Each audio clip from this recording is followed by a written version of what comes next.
Okay, I think we're on now. Everybody see me okay? I got my stuff all turned upside down here. What's going on, guys? It is Friday. And today we're talking about deal or no deal. And we can make this into a game show, or we can actually work on deals you guys are working on. So I'm going to go in a very, very short Q&A here and just a little bit teachable moment. And then we are going to save the rest for everybody who wants to do a deep dive on deal or no deal. We can comp deals. We can go over deals you're working on. You want to talk to customers? Dude, I am wide open. Let's go for it. Let's do this. We had a lot of fun last night. So it's just me. For those of you who don't know me, my name is Rick Ginn, a.k.a. Dad. And every Friday night, I host these lives. We also do Thursday nights with my son, Zach. You guys know him. He's the much younger and better looking version of me. And then I do live Friday nights, and then Zach does Sunday. A little note on Sunday, I'm going to be on Zach's channel, and it's going to be a lot of fun. Although I might need a pillow because it's so late, but that's 10 o'clock Eastern time, and I'll be back again on Monday. So guys, use the comments. Let us know where you're from, what markets you guys are working in. And this is a great bunch of people that you can work with. You guys kind of know the rules here. I simply have 2 requirements for you. Okay. Are you ready for this? I need you to hit that subscribe button so you know when me and Zach go live, so you guys can get the best deal. And for God's sakes, just somebody smash that like button. I love that somebody beat me to it. And today we are talking about deal or no deal. So every time you guys ask me, hey, Rick, can you help me comp a property? Can you help me do this?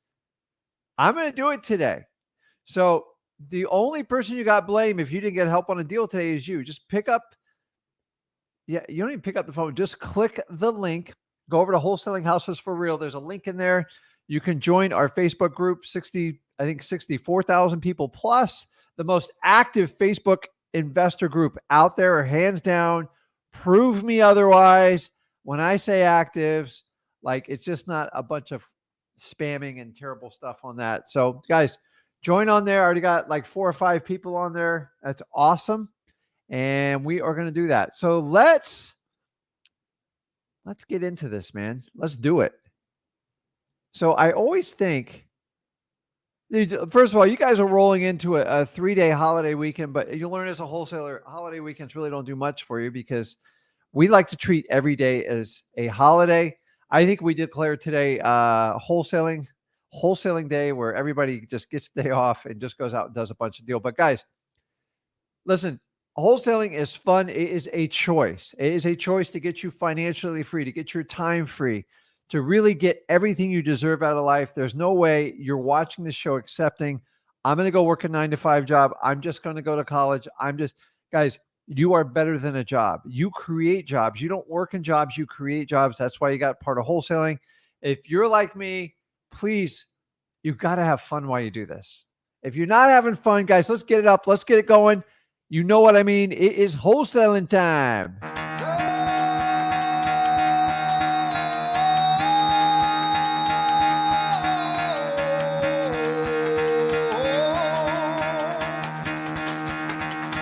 Get the fuck out of bed, bitch. Go.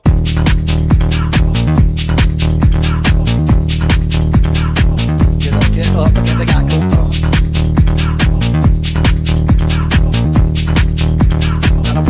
Time to wake up, bitch, get up.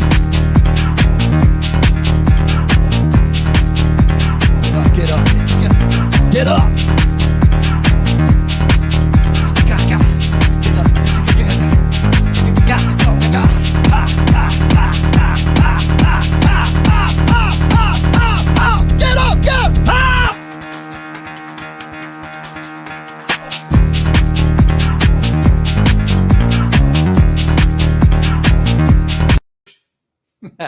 Okay, that's it. So that pretty much sums up how I feel about wholesaling. Listen, the fact that I've done this for 20 years and I've made it a family affair in my family should tell you everything you need to know about wholesaling. It is, honestly, it changed my life for the better. And if you are just discovering this first time, you've never done your deal, you are in the right spot. Me and my son, Zach, created the only free wholesaling course on the market today. You can go over to freewholesaling.com, and I promise you, you will not be upgraded. You will not have some annoying salesperson call you and say, hey, you got to do this, you got to do that. The bottom line is it is straight out free content. We want to get you to make your first $100,000. I don't think wholesaling should be complicated. It is definitely not a $10,000 course. Guys, vote with your time and your money. Okay. Me and Zach are going to give you the journey. You just have to take the actions. You have to go along for the journey. And the fact that you don't have to pay a $5,000 or $10,000 course fee, you should be running out like gang fires to do it. Just like I showed you in that beginning video. You've got to be super excited. You got to be pumped for this, because if you're not, it ain't going to work. I cannot make you wholesale. You have got to want it. You got to want it as bad as you want to breathe. Doesn't Eric Thomas say that? I love Eric Thomas. When you want wholesaling as bad as you want to breathe, I know you're dead serious about that. So we will go on and let's do that. I see a comment on there, and I can't wait to talk about this. But let's do this. I'm going to go do about 10 minutes of teaching. That's it. And then I'm going to do the live. So I have plenty of room for people on lives. Hop on. There's still plenty of openings. I guarantee if you get in line on the live right now, you will definitely 100% talk to me, and we'll talk deal or no deal. So let me pull up my notes here. And guys, there's nothing better to me than working on a deal, especially with someone who's just starting or they're just trying to work on a deal. That's how you learn. See, so many people are trying to teach wholesaling from a theoretical standpoint. So many motivational speakers trying to speak at it. Listen, you can use motivating to get started in wholesaling, but you're going to need an operator, someone like me or Zach, to really get you going and show you how to navigate through this business. Because in the end, this is what we do. Our 7-figure operation is wholesaling. Me and Zach connecting with you guys on the internet like this is an amazing, amazing thing. And the really cool part is when you talk to us in Mastermind is I don't hold anything back, because I don't have some sort of course you got to get behind to get all my secrets. I just give them to you. And my theory is, and I'm going to prove it right, the more people I can help out, the more money everybody will make, including myself. So the fact that I don't have a course is, number one, I don't need it. Number two, I don't trade my time for money. I give you basic skill sets. I give you direction. I give you motivation. And then I lead by example. Been doing this 20 years. And that's all you have to do. Stop listening to what everybody tells you and start doing what people are actually doing. And that's the key to becoming successful in any type of real estate. So let's jump into it first. So, you know where I'm going to go with this one first. Okay. When we're talking about deals, deal or no deal, the first thing I'm always going to ask you is there motivation? Why? Because if there's no type of motivation, there is absolutely no deal on the table. And you have to understand that. Okay. So when we talk today, I'm going to ask you what the motivation is. You should have a clear, definitive way to go. And if you don't, that should give you hints on where your deal is going. So many of the issues in wholesaling can be solved just by finding out people's motivation. Motivation is the number one factor if someone's going to give you a good deal or not. And here's a little secret. Price alone is not motivation. It's just not. Okay. If price was the sole motivation, the property has to go to MLS, because we cannot solve the highest price. Okay. We want to know what they need to get for the property, but it can't solely be the qualifying factor for somebody selling their house. Because what do I teach you guys? We're going to pay the lowest amount we can for that house. So if that's the only thing we got our hat to hang on, we're in big trouble. So keep in mind, you always have to seek motivation first before you seek anything else out when you're dealing with a seller. And that's going to be the first thing that tells you if it's a deal or a no deal. I promise you, when I talk to everyone today, it's the first thing I'm going to attack, because I don't want you guys wasting time. We are not paid by the hour. We are paid by the deal. We are paid by using our brain power up here. Okay. The next biggest issue I see when we talk about doing a deal or no deal, you ready for this? It's comp. Okay. Comps are a range. It's never a dead set number. It does not work that way. Okay. Typically, I like to take the comps. Usually it's like to do it within a 1 mile radius. Sometimes you have to tighten it up. Sometimes you have to expand it depending on what size area you're in. And then basically from there, once we have the comps, I like to take the high one, throw it out. I like to take the low one and throw it out. And then I have a range. So maybe my range is 125 to 135. Okay. Comps are always a range unless you have 5 of the exact same houses, same square footage on the same block.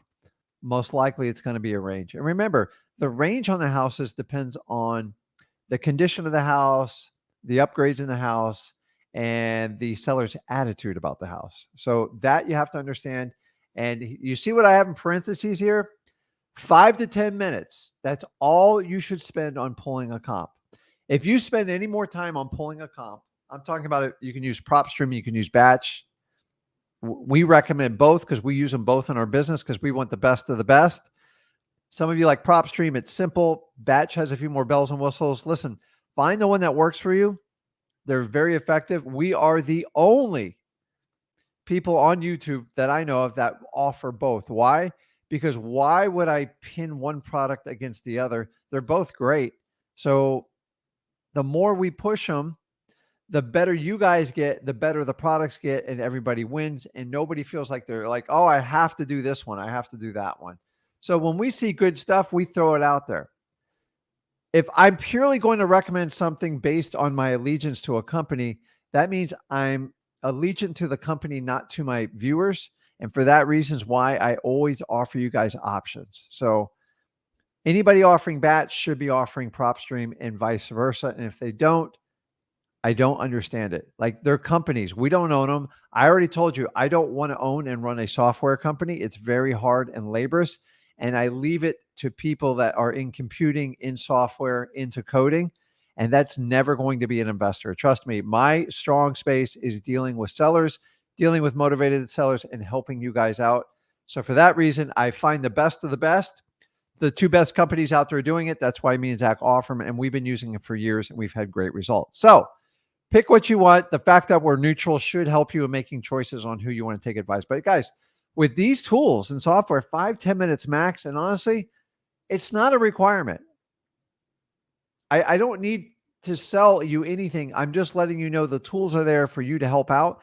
And honestly, if you're spending more than 5 to 10 minutes on comps, you're spending way too much time on comps. Okay. So cut it down. Boy, this is like really basic stuff. This one's like really important because we just kicked us to the curb. You guys somebody's got to verify the property condition. Okay.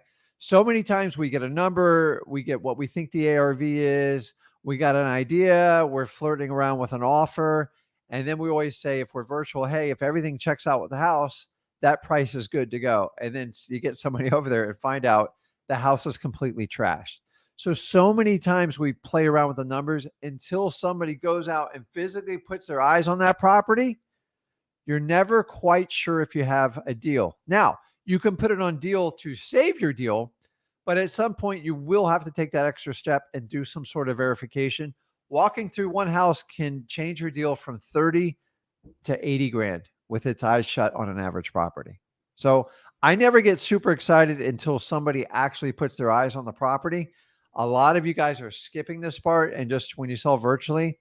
And if you have buyers that do not want to take action or they freak out with you and you've brought 3 or 4 through there, I promise you you probably paid too much for the property and you didn't verify the damage on it.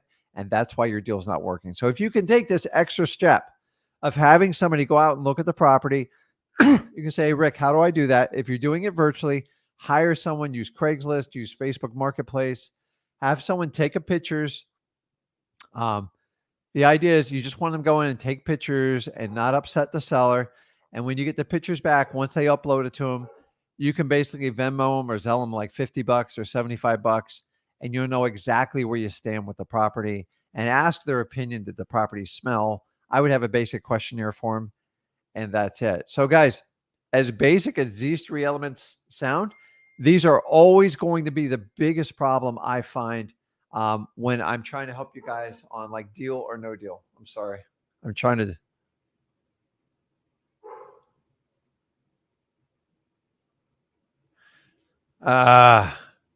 Hold on, guys. I'm moving here. See, I'm always working on real estate and doing stuff. So verify the property condition. Do comps are in a range. There's a bookend. There's a high, and there's a low, and the comp should never take you more than 5 or 10 minutes. And for God's sakes, make sure that you seek out the motivation first before you do these other two things. Once I have those, then we're always good to go. Hold on. Hold on.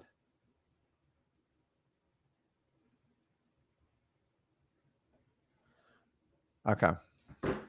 So that's it, guys. So I want to talk all about like your deals and no deals. So if you could understand these first three requirements, number one, make sure you seek motivation. Number two, make sure you do the comps, make sure they're arranged and you don't spend more than 5 or 10 minutes. And number three, make sure you got some sort of plan to verify the property condition. I know we can't do it on every one of them, but man, it will take a lot of the guesswork as far as everything you do with that. So let me get rid of this. Okay, I see everybody on there and I'm gonna, why can't this work right now?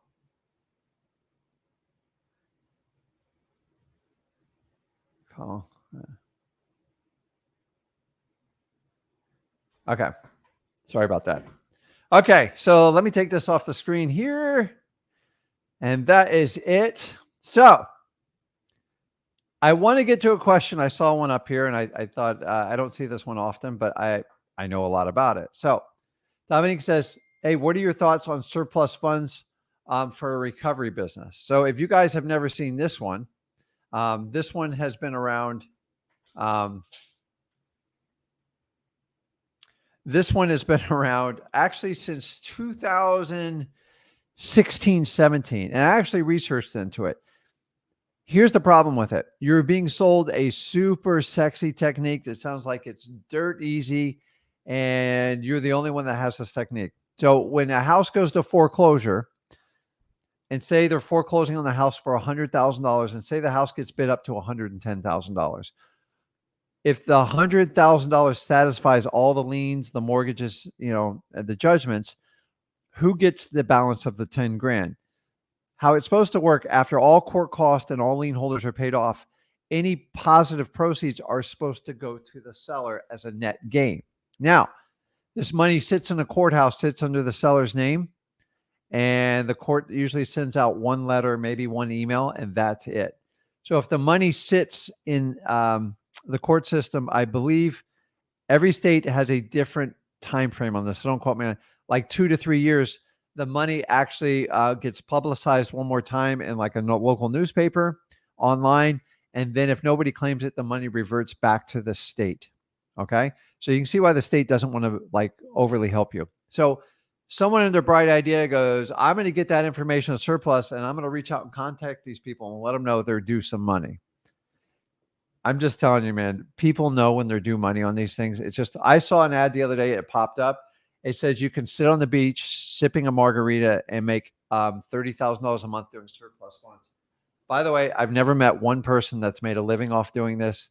It's a cute idea, but remember, you now have to contact the seller that doesn't know much about it. And you got to tell them, I know where there's some money, but I'm not going to tell you until you sign this paperwork. It gets really sticky. And for that reason, I hate it. I think it's ridiculous. And a lot of times you can have problems because now are you representing as a lawyer? Like, what are you doing? And it's just very, very exhausting. And remember, over 3,500 counties, it is challenging. So that's my opinion on that, Dominic. I wouldn't touch it. They're trying to match it up like it's wholesaling. It's not. It's not even close. So honestly, I think it's even harder. So Jose says, hey, Rick, what do you think of running paid ads to generate seller leads? Honestly, I got no problem with it. I don't think it's a beginner phase. The big boys, if you're going to do paid for ads, which we call pay-per-click, PPC, most people are going to do them on like Google because that's where you get the most traction. Remember, Google, someone goes in, how do I sell my house fast in Port St. Lucie? How do I sell my house fast in Daytona Beach? How do I sell my house in Miami? How do I sell it in Tampa? How do I sell it in Milwaukee? And that's how people, and based on that is advertisers bid on the words, like people like you and me. A lot of these keywords, sell your house fast in like a certain city, can cost you $70 to $100 per click. Okay. So this is not a light boy's budget, and you have to have like ridiculous speed. Google ads work, but the problem is you usually have to have a lot of money and experience to really make them home in, and they work in one town, they won't work in another. Facebook ads, I've already told you, I don't like them. Facebook constantly changes their algorithm. They won't let you target people based on demographics with age or anything like that. And that's why I really don't want to deal with that. So Facebook ads, everybody brags about how cheap the leads are. Guys, leads mean nothing to me. What's your cost per contract? Cost per lead per contract? That's what I want to know. Remember, you go on Facebook, you're not looking to sell your house. You just go there to usually socialize. And so it's an afterthought. So people don't think about it. So the challenge is you have to, in Facebook, it can take you anywhere from 12 to 18 months to foster that lead. And a lot of you guys won't wait 12 or 18 days. I'm not sure how we're going to do 12 or 18 months. So I don't like Facebook ads. I've done them. I've had different experience with them. They do work in some markets. I'm not saying they're going to work, but you have to have like ridiculous amounts of speed on it. And you have to spend a lot of time nurturing the leads. And remember, a lot of people on Facebook are looking to sell their properties for retail. So that's one of the bigger challenges with it. So I would stay away from it in the beginning. And that's the best way to do it. So, okay. So guys, I'm going to bring you guys on live. And I thought I'd do something kind of fun here. One of my favorite things is to watch as you guys get caught on camera coming on. So I thought I'd do something a little bit funny. Where'd I put it? Okay. So everybody waiting in live, I want you to have the enthusiasm, the excitement like this kid does. This is an old video, but you guys will relate to it. But so many of you guys are so funny. Like when I bring you on as live, it's funny, funny, funny. So let me know if anybody relates to this video. I'm going to put it up here. You ready?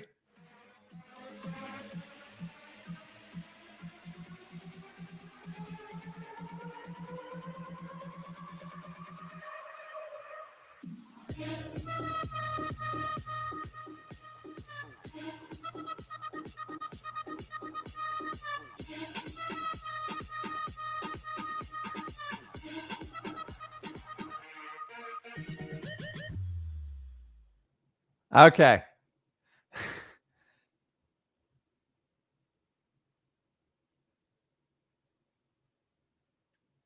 Oh my. So you ever like, I love when you guys got get on the camera and they're like, oh my God, I never saw it coming. And then you do it. I love that little kid. So he's from a Marlins game. It's just so funny. So I love when you guys get surprised and stuff. So I'm thinking about incorporating that video. When I catch you guys, I'm going to pop it on because I think it's hysterical. To me, comedy is everything. Like if you can't laugh at yourself, like what else can you laugh at it? But Ravon, you there? Yeah, can you hear me? Yeah, you like the little Marlins kid? Am I going to see you get like super excited all of a sudden, or? Yeah, I am. Thank you. I love that kid. They did a special on him where he was now because I think it was like 11 years ago. It's just kind of funny. It is funny. I did see that video before, and when I saw it the first time, I was like, it was really funny. Every time I look at him, I'm just like, you just can't stop looking at him. Like, oh my God, I got to get this kid, man. This kid's hysterical. So I had a couple of people the other day. I brought him on, like, oh my God, I'm on. I'm like, yeah, you remind me of that Miami Marlins kid. So I thought I'd play it for you guys. So it was funny. So what's going on, man? What can I help you out with? I mean, you got a deal? What do you want to talk about? So what happened is I found this guy on Zillow, right, for home owner rent or whatever it's called, FSBO, right? Okay. I found him on Zillow, and you could tell he's highly motivated. All right, like he had this property for I think 2-3 years. Like it needs like major construction or renovation, and so the problem is we agreed on a price and all, and I sent him the contract yesterday, and he's like, "Okay, good. I'm gonna take the house off the market." I Okay. contacted him, and he ghosted me for like yesterday and today. I called him, I texted him today again, and I don't know what's happening. So I assume he didn't sign the contract. No, like I sent him yesterday. He said that okay. I told him yesterday I'm gonna send him the contract. I did it yesterday, and he hasn't responded back. Okay. So welcome to wholesaling.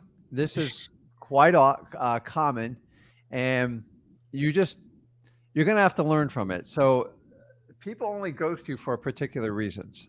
Okay. All right. 9 times out of 10, they're ghosting you because they're scared. They're nervous. It's very final. What was his motivating factor? Let's start there. He's okay. So like he says that he had the property for too long, and he just wanted to sell the property really fast because he's tired of holding that property for such a Okay. long time.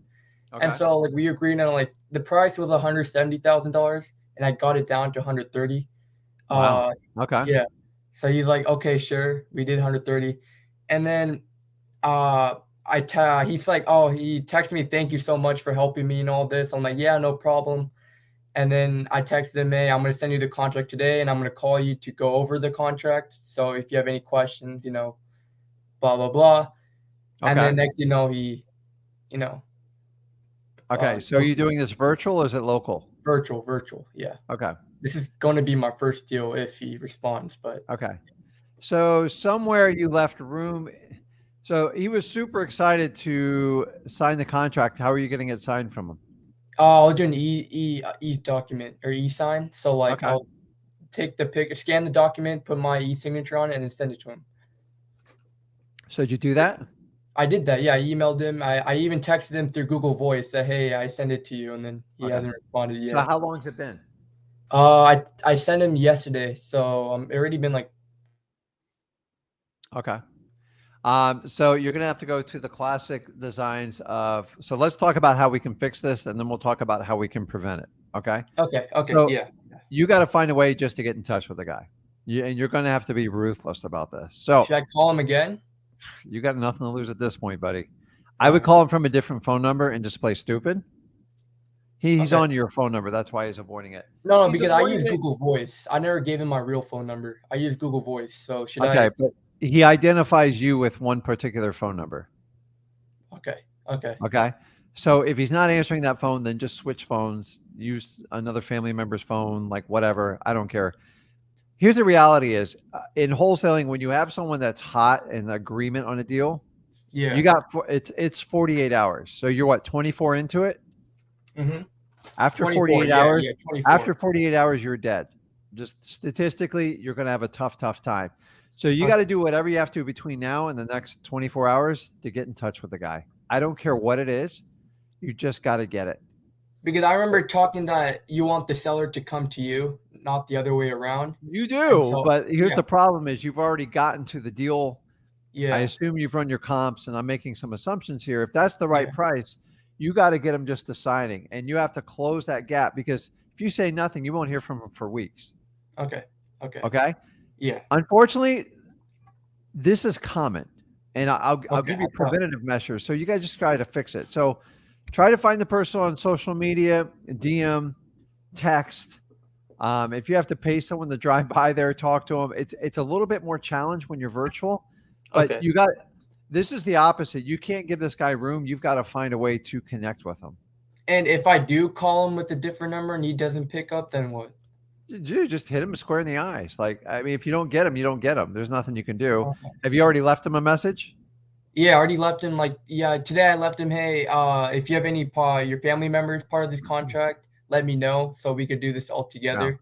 He hasn't So, responded back. so do you have a title company you work with? Yeah. I just got one yesterday. Yeah, Okay. yesterday. So use your title company as well too. Just say, listen, can you do me a favor and call this guy and ask them can you ask them, just tell them they're waiting on the contract to see if he signed it. And sometimes sometimes he'll tell the third party what his real problem is. Okay. Because when you do that, guys, you can use this technique. They assumed you've spent money at this point and they feel bad.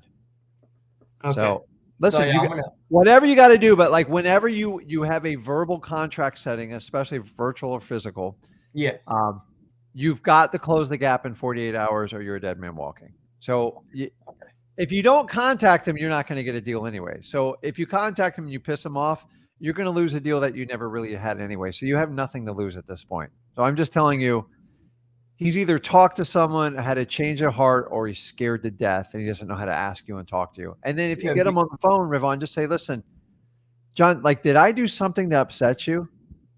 Blame yourself. Did I say something stupid? okay. You know, and just go, do I smell like I say crazy stuff to people? Now, Yeah, yeah, obviously, I wouldn't do a smell because you're not there.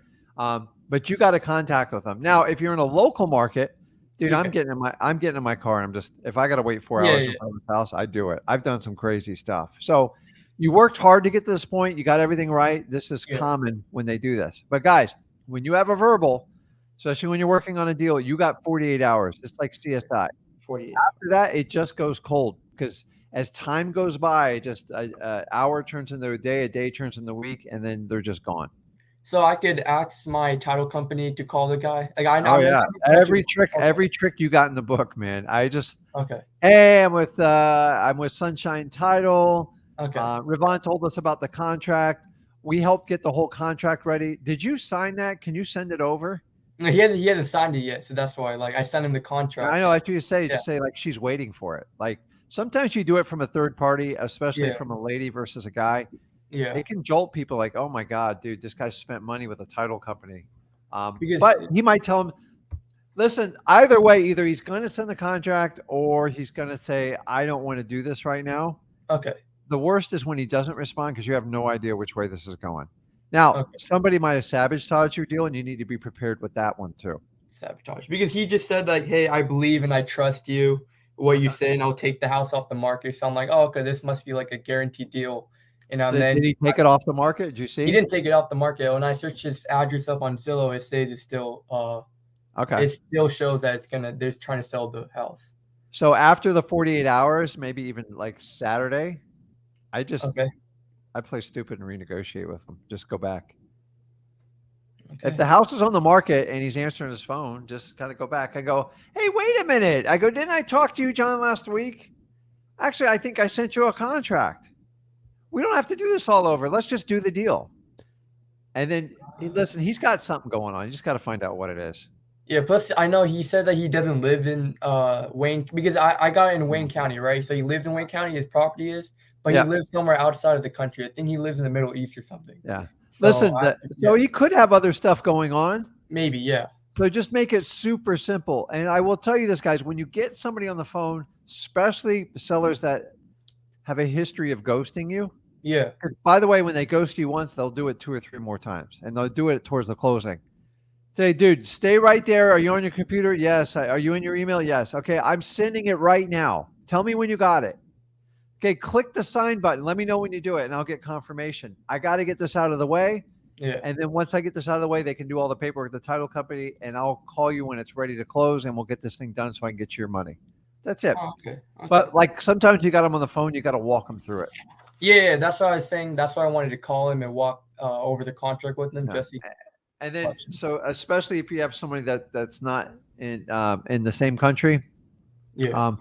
A lot of times when I get older people and they're outside the state that where I'm buying the property, and say like the property's in Florida and they're in Utah, a lot of them, like you've got to know your audience.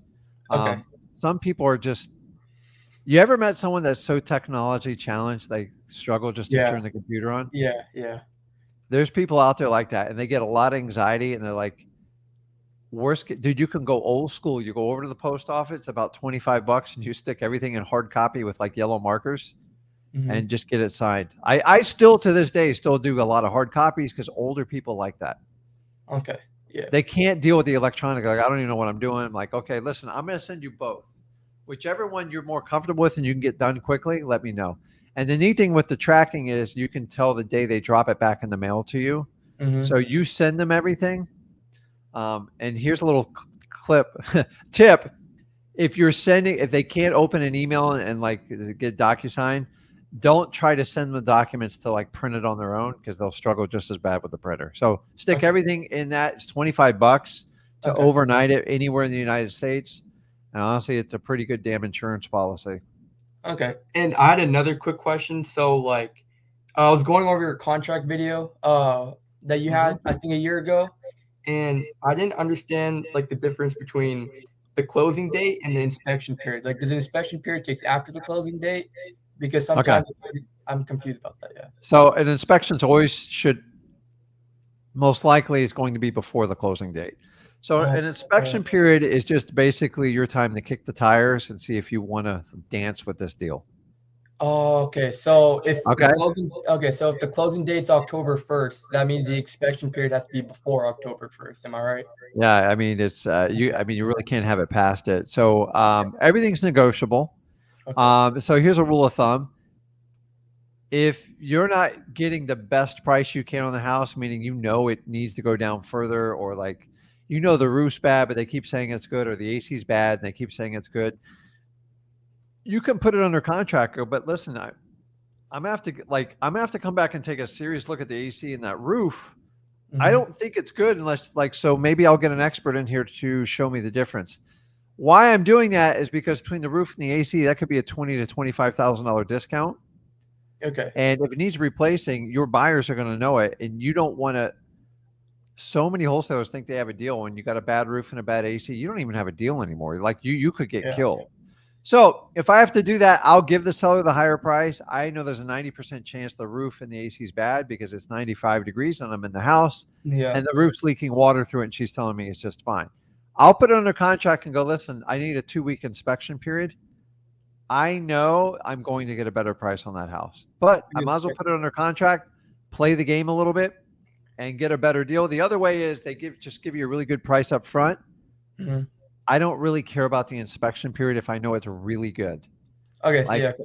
I see. I buy some properties 30, 40 cents on the dollar. It doesn't happen a lot, but when it does, I Mhm.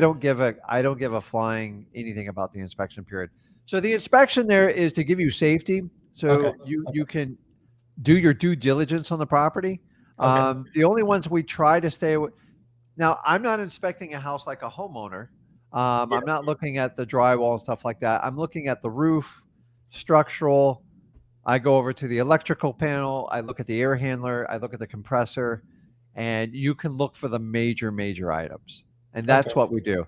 The only thing that freaks us out here, mostly in Florida, are Mhm. cracked foundations. They're a problem. They're a nightmare. It's like a sinking house, and you can't throw enough money at it to make it right. And for those ones, I'm getting out every time. I don't even care if I'm past an inspection period because the sellers always know it. So your inspection period should be somewhat negotiable. Okay. Real Okay. estate prices are not going up. If anything, they're going flat or sideways. So the good news is, I don't think this guy is getting a better offer than you're giving him. I Mhm. don't think you're really at risk of that. Number two, the market's shifting drastically, and it's not in the positive for the seller. It's going down. So you want to incentivize them by like doing a deal as fast as much as you can. And listen, when you get a deal and you can't quite figure it out and you're Okay. uncomfortable, make the inspection period as long as you can humanly get away with. Yeah, I'm gonna do like 40 days because since Yeah, I'm like because new to this. someone I look at it, I'm like, I need 90 days. They're like, what are you crazy? I go, dude, look at the house. Yeah, because his house, like Yeah. the interior is like all messed up. Like it needs like full on renovation. But that's why I might do 40 or Yeah. more. So it just, and if I have a really good, the guys give me a good price, but the least I tell everyone to do an inspection, you can do 7 days, but it's brutally tight, dude. It's like Yeah. you got to be pretty seasoned. So 14 days is usually the minimum you want to do because if you can't find a buyer in 14 days, you probably don't have a good deal. Okay. And I've done stuff as long as 6 and 9 months. Like sometimes properties are just so messed up. The longer you make the inspection period, the more options you have. I'm not looking to screw people, but Yeah. I don't even know if that house is structurally sound and it's hard. And it's going to take me a little time to verify some of the stuff. Some people, they just don't care. You know why? Because the property's already set 6 months to a year. What's another month or two to them? Okay. Okay. And when people won't negotiate on that, I'm just like, okay, well, have a nice day. Like, then you Yeah. get to go through the whole gamut because when you remember, the higher you go up on the price on a property, the more crap you got to go through. And so when people know they got a crappy property, they've already tried to unload it, they can't do it. And like you come around, you know, like you can just remind them like, we don't want to play this game anymore. So the guy's playing a game with you. Yeah. So I try everything to try to get a hold of the next 20. You're going to have to keep him like focused and on point. And part of the rule is even after he signs the contract, right, and he decides that he wants a better price, isn't part of the rule that that property is mine now since he signed the contract? I'm not sure if I'm getting this right. So your contract is just a contract. So you can enter contract law is essential to the United States. Okay. And so basically our wonderful federal government recognizes that every state has the right to enter into a contractual agreement without interference from the United States government. Okay. It is a fundamental right of our Constitution. Okay. So a contract just gives you the right. You don't have any ownership until you physically close on the property. You basically own that contract at that point, and that is what you're selling.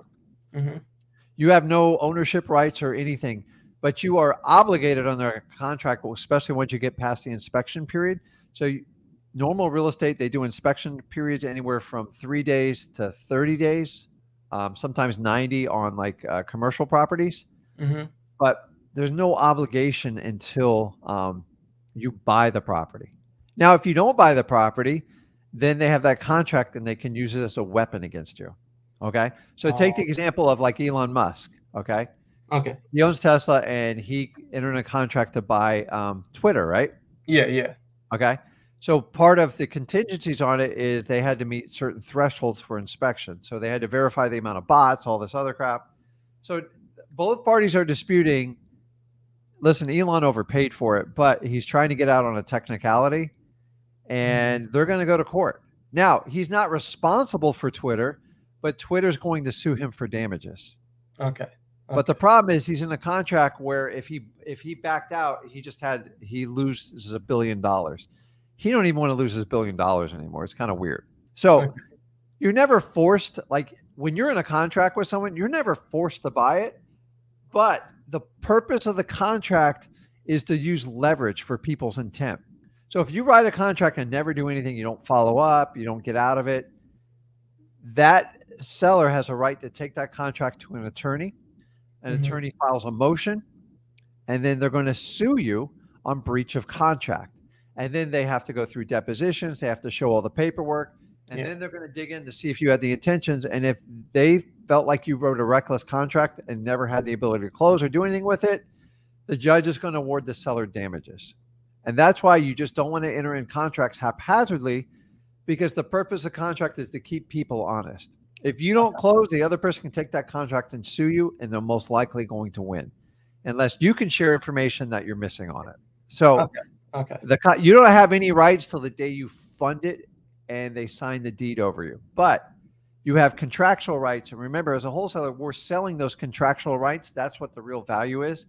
So when you write a contract, you kind of own that contract, and you got to make a decision if you're going to honor it, sell it, or get out of it. And that's the point of having an inspection period. Guys, the longer the inspection period you get, the more options it gets you. But keep in mind, good deals usually don't have giant inspection periods. So it's like a catch-22. So if you can get a huge inspection period and a huge discount, then you're really good at wholesaling. But it does happen, but you always want to ask for it. So anything else? No, that's it. You helped me so much. I'm gonna start. Okay, go find that seller. You got 24 hours. You got it? All right. Thank you so much, Rick. Okay, man. I'll see you, bud. See you. Okay. Okay. Let's see. Guys, it is like CSI. When you have a seller, you got 24, 48 hours, 48 hours max. You got to go and you got to get them. So, Chadrick, you there? I'm here. Can you hear me? Yeah, man. How you doing? Good, and yourself? Are you going to be like the excited Marlins kid? You ever watch that kid? I go, man, I can't stop staring at that video, man. Like I just over and over, I'm almost like, and sometimes I get people on there, they got like their live picture on, they just jump out of the chair like that. I go, man, if somebody jumps up, starts doing that, I'm going to like bust out of my seat. So funny. What's going on, man? What can I help you out with? So I tried to get the code violation for Richmond. Apparently, they don't give out code violation. So I'm trying to get the body approach for reverse drive for dollars. How do I do it? I'm sorry, you cut out on that last part. Say it again. How do I get a body approach for the reverse driving for dollars? Okay. So you have to pick out which list you want to use that for. So the ones we recommend is any type of foreclosure or pre-foreclosure list. Mm-hmm. It works really well because they're All right. usually living in that house, and those are the ones. Just by sticking a sticker on the door, the ones that are interested will call you back, and you don't waste your time with the people that really have no interest in selling their foreclosure houses. But those are the ones that I like to use, and they work. Probates don't really work because nobody's ever there. Um, Okay. Eviction's the same thing. They don't live there. So we like to do the foreclosure list because they're living there. That's their property, and they're 100% going to get that sticker every time. Does it make Okay. sense? 100%. And does it like with $1,000 work for me to get 1,000 list to pay someone to do the driving for me? Yeah. I mean, it's you always want to figure out how to do it yourself, and then you can bring other people in to help you out. So I've shared everybody else. The first 7 years in wholesaling, I did everything myself. I did it way too long, but honestly, it helped out. It helped out a lot because I'm able to teach you guys easily how to do all this stuff. And I was never uncomfortable doing it. I just ran out of time. So I probably should have let go about 3, 4 years before that. But I tell everybody you should master each one of your tasks, get deep experience in it, and then you can teach other people how to do it and you can share your mistakes with them. That way it's much more profitable when they do that. And I'm going through that. I go through this every day in our company. We're always training someone to do a particular task. And it's like I can wear every hat. I'm like, okay, I've done this. So, and then when I don't do something for a while, I have to think about it. I have to go and make sure we wrote down our standard operating procedures on like how to do cold calls, how to do SMS, and all that other stuff. It's no different with you. So, if you're feeling like you got a lot of work to do, like it's right in the beginning because that's how it works. As far as the code violation, I promise you, your city or county has that list somewhere because somebody's out there writing fines and violations on homeowners all the time. So they have to organize that list somewhere. And considering it's paid for with tax-based dollars, there's got to be a way they got to provide you that list. And you have to explain it to them just like that. Like, listen, I get it, but do you guys have a code violation department? And they go, yes. So you have active violations going on now, right? Okay. Well, how do you organize that list? Oh, I keep it right here on my computer. I go, how can I get that list? Oh, you can't get it. Isn't it public record? Isn't it public information? Don't city tax dollars pay for this department? Why would I not have access to that information? And just that's how I just kind of keep talking to them. I overcome resistance with massive persistence. And you got to do the same because we have the same issues in our counties too. We know how to talk to them after a while and just keep going. And by the way, it doesn't guarantee everyone's going to cooperate when you do these guys. Like some people just like they're difficult about it. Yeah, So that's true. But just I'm keep doing this going about it. virtually. What's that? I'm doing this virtually. So how do I get someone to do the driving for me? Well, that's up to you. So how far away are you? Are you out of the country, in the country? Out of the country, I'm in South Africa. Okay. Well, today there's so many powerful tools on the internet. You got to find someone in the market that you're currently working in and just try to partner up with them. You just got to find, and you're going to have to find someone that's a little bit new and is willing to take a shot, but you got to take care of them if it's going to work out. So ideally, usually I start trading like gas cards and some basics just to get people motivated. And I give them like a week or two to generate leads for me. And then basically, if you want to do someone paid driving for dollars, have them collect leads. Okay. And then you can decide how you're going to do it. So you can either pay per lead. Say, listen, every time you get me 100 leads, I'll get you $25 in a gift card to this or something like that. So, and then you can bonus them out if you close on it, but you can't promise it because it's technically illegal. So I always offer them like a marketing dollars. So every time I close a property, I'll send them $150 or a $200 bonus or something like that. But I never say it's part of the closing. But they're not easy to keep going. Usually you have to have a buddy or someone you know, and you got to put gas in their car, and you got to keep them motivated to keep filling up those lists. But on Driving for Dollars, one out of every just under 300 leads, we turn into a contract every time. So I know exactly what I need to get from each one of them. So I try to get them all to 300. Honestly, if we can't get a lead out of 300, they're probably driving in the wrong neighborhoods. So Okay. gas cards, any like Walmart gift cards, stuff like you could easily transact on. Mm-hmm. You just kind of make it as easy as you possibly can. And then basically, the simplest way is just have them put on a Google sheet and just organize it, address, and then you can sort the name out and stuff like that. And then you just got to get the phone number and call them up, and then just have them put a little note on there, what's wrong with the house. All right. Copy that. I used to have like 362 people doing that for me at one point. It's not the easiest thing in the world, but it works really well. It does. So, dude, you're in South Africa. I got people complaining like doing from one state over. So just keep doing what you're doing, and this will work out for you. You just got to be consistently out there marketing, and you're doing it, and just keep at it. All right. Thank you Okay, so man. much. Awesome, man. I appreciate it. Sure. Okay, let me. From South Africa. That's killer stuff. Okay. Let's see. Ali, you there? Yeah, I'm there. How you doing, man? Good, good. How are you? Nobody wants to look at me on video today, man. It's like, woo. I even prime you guys up with the Marlin kid, and it's like, woo. As Shaquila's I'm gonna put her right up next to the little Marlins kid and see who's got the best dance. But I'm warming it up. So, what can I do for you? Hey, so I need help running comps on this property I found on Zillow. It's kind of weird though, because on PropStream when I went on and the comparables it said like 184,000, but then when I Okay. look at the Zestimate it says like 80,000. So do me a favor. You see where the private chat is? Yeah. Put that in there, and then you can tell me a little bit of the deal. I'll look at it. That way, I won't flash everybody your leads. So like 400 people don't call them all at once. Yeah. Okay, I just sent it. Yeah, Zach told me that because before I'd flash your guys' leads on there, and everybody started like screaming at me. So, okay. So tell me a little bit about what's going on with it, and let me see if I can help you out with it. I'll look it up while you're doing this, if that's okay.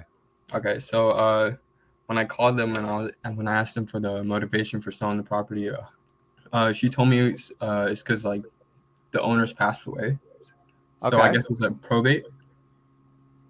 Yes. But they haven't like. I asked them like, have you gone through like the probate process? And they're like, no, we haven't done anything. Okay. And So how long did you talk to this lead? on the phone, Yeah.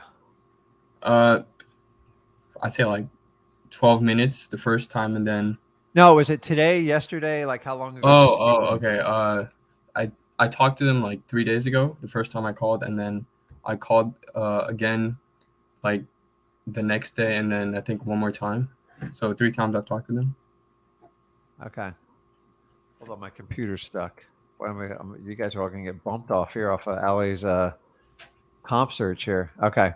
So I'm trying to pull it up, but like dude, don't make me switch software. Okay, I got it. Okay. So let me just ask you some questions. So are you doing this virtually? Yeah, Okay. So what state do you reside in? California. Okay, cool. Okay. Let me see here.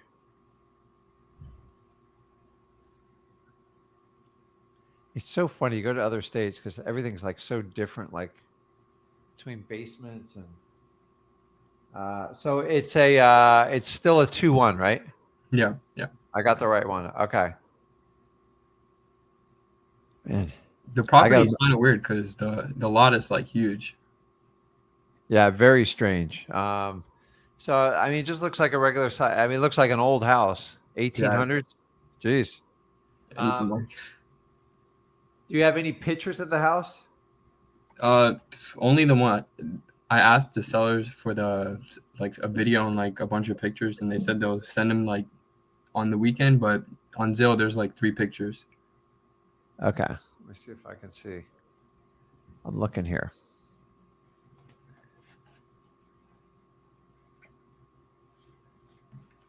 I'm not used to like terribly old houses, but I got to tell you, I'm looking at that picture. It doesn't look that bad. So obviously it looks like it's got a regular pitched roof. Looks like it's got a really nice house across the street. And then there's a big vacant lot, like 2 vacant lots.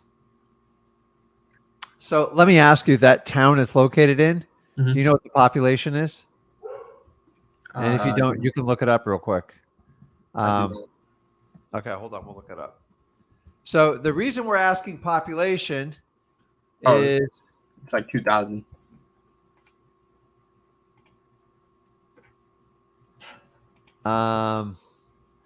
so the population there is no, it's decent, 306,000. Oh shit. Yeah, 2,000, you're done, dude. So guys, the reason why I'm asking the population is because it really helps. The more population you have, the more buyers, especially cash buyers, you'll have active. So you got plenty of population there. It's a 2-1. It's like an older home, and I'm looking. The average age is.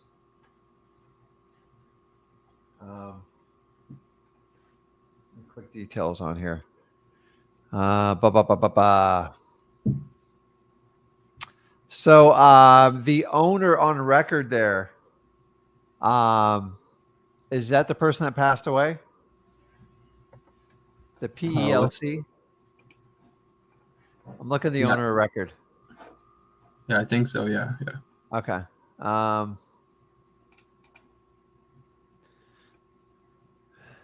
So the assessed value, the total assessed value for the property is $42K and change. So this one's kind of hard to value because it's such a big lot with such a small. So I'm looking at these other numbers next to it. So you see all these comps, they're so all over the board. I don't think it's a $230,000 house based on what I see. Mhm. But like a 3.2, everything's going to be 200 plus. So I know right off the bat, it's definitely below 200. Okay. The question is, and I saw one other one that sold. Let's see here. So estimated value and what they sell for are 2 different stories, but it looks like I got a 104, I got a 35. Are you on PropStream? Yeah, I'm just bouncing around. There's so many comps here, it's kind of ridiculous. So remember, guys, comps are just a guesstimate.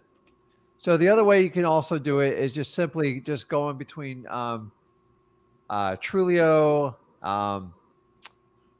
You can go through Zillow. They all, like, I'm not here to bust your bubble. They all kind of use the same valuation tools. The problem is it's such an old property. So Realtor.com, let's see what they have it at. Oh, I'm not buying that. They have it at 82,000, and then when I looked at Zillow, I want to say it was 120,000. So what does this tell me? The comps are literally all over the board. So you're going to have to get the best price possible. I got it to. I offered like 95, and they accepted it. Yeah, I mean 95 might. Is there anything wrong on the interior? It does need to be like updated, like the roof. Okay. So new paint. Okay, let me pull you back up here. So, Ali, let me ask you, how long you been wholesaling for? Maybe like 4 months. Okay, good. So I want you to understand, how did you come up with that $90,000 offer with them? Was it from them or you? For me. Okay. And how did you come up with that number? I looked at the Zillow like Zestimate and the PropStream. I like kind of like calculated the rehab costs, and then that's how I came up with it. Okay. So here's one I want you to do going through in the future. You see that scrolling on the bottom right there? It says freewholesaling.com. Mhm. How far have you gone through my I course? finished it. Okay. So there's a part in there that I really want you to understand. It's going to make this one technique, if you learn it, it's going to make you hundreds and hundreds of thousands of dollars. Okay. You have to go for the no on the offer. Now, if the seller will give you an offer, if you can get that information and you can snuff it out before, this process is much easier, because it's like playing poker and reading the other person's poker card. It doesn't always work that way. Okay. When you can't get a number and you got comps all over the board like this, you have to go for the throat for the offer on it. Okay. I also noticed they have it on market. Am I correct? Yeah. Okay. Plus the house, most likely, do you know if it's going to need a probate or if they actually opened up a probate? All I know right now is they haven't gone through the process. Okay. So they got a lot of things working against them. Okay. They can't sell this property traditionally. It's going to take them a while. So I would have fished around with it. When I see comps all over the board like this, I see a house that's 100 years older in kind of like a rural area. Dude, I'm shooting at the ankles. What, like Because 30, 40? it doesn't matter where you start. It matters where you end, right? Mm-hmm. So here's the problem is if you go, listen, I don't like, throw me a number. I mean, because I would go like this. It looks like, what is that, 125-year-old house that you guys still got to clear the title up and it needs some work. I don't know. I mean, I'm thinking maybe like 30, 40. Like, what are you thinking? And just shut up. And either going to chew you out, Ali, or she's going to be like, we can't take less than 65. Remember, the goal is just to get them to their bottom number as soon as you can. Okay. Because if you start at 90 and they go down to like 85, you're going to think you got a great deal. In reality, you just got screwed. Oh, yeah. So when you have something like this where you really have no bottom, you have to shoot for the ankles because you have no idea what the damn thing's going to sell for. And keep in mind, they're selling it on the open market. What were they asking for? You remember? 120. Yeah. And they've had it on the market for 126 days. Nobody else thinks it's worth even near that. So you could put it under contract and go in and do an inspection and walk around and go, listen, I can't do this price. This thing's got a lot of issues. If they truly want to sell it, they'll negotiate it with you. I always say this little technique when I'm working on a deal like this. Where do I send the release of contract? And just shut up. I know it's aggressive, but it works. Because if they go, hey, send it to this email address, cracking up, you're kind of done. And the other one that goes, well, Ali, why do you want to get out of this contract? I don't understand. I was kind of depending on you. You can probably get whatever price you want on it. It's just the truth. So they put it out on the market. I'm here to tell you, Ali, the market is going which way, up or down? Which way do you think the market's moving right now? Down. Yeah, it's not going up. So at best, it's going flat or sideways. So they're not going to get any more money with it. So is the house vacant? It is. Yeah. So I'm going to be honest with you, I think you offered too much. Yeah, but I said 95 and they accepted immediately. So I'm like, damn. Yeah. And that's the worst part of it. So to save yourself from that, and I want everybody to understand watching this stream, is to save that. There's no worse feeling when you make an offer and you think you're lowballing and they stick their hand out and go, I'll take it. I got to tell you, man, it really, like, tell me it didn't sit well with you for a little bit, right? Yeah, I had to fit. After I you ended the call, like, I sat like 10 minutes. You're like, how am I getting screwed here? So if you want to go back in, you can put it under contract for that and tell them you got to walk all the way through. It's got to be perfect. Yeah, I know there are like major like issues with the property. So when they send me like those pictures on the weekend, I was thinking of saying like, oh, I didn't realize there was this much damage and like try to get it down. I tell you, dude, I guarantee they had a lot lower they can go on that. That thing's sitting out on public record. Like no one's buying it. Like you don't have any competition. Okay. So guys, so this one, I agree with y'all. You got challenges comping it. And when it gets, the comps get all over the board, you got all this stuff going against you. Just shoot to the ankles. Because if you buy it for 20 or 30, I promise you, you can solve that problem. You don't even have to worry about the comp. So many of you guys are trying to compete with the comps. Your job's not to compete with the comps, it's to give you guidance. Okay. Sometimes comps screw you up more than when you started at. So when I looked at yours, I go, this thing's like all over the board. Let's just get it as cheap as we can.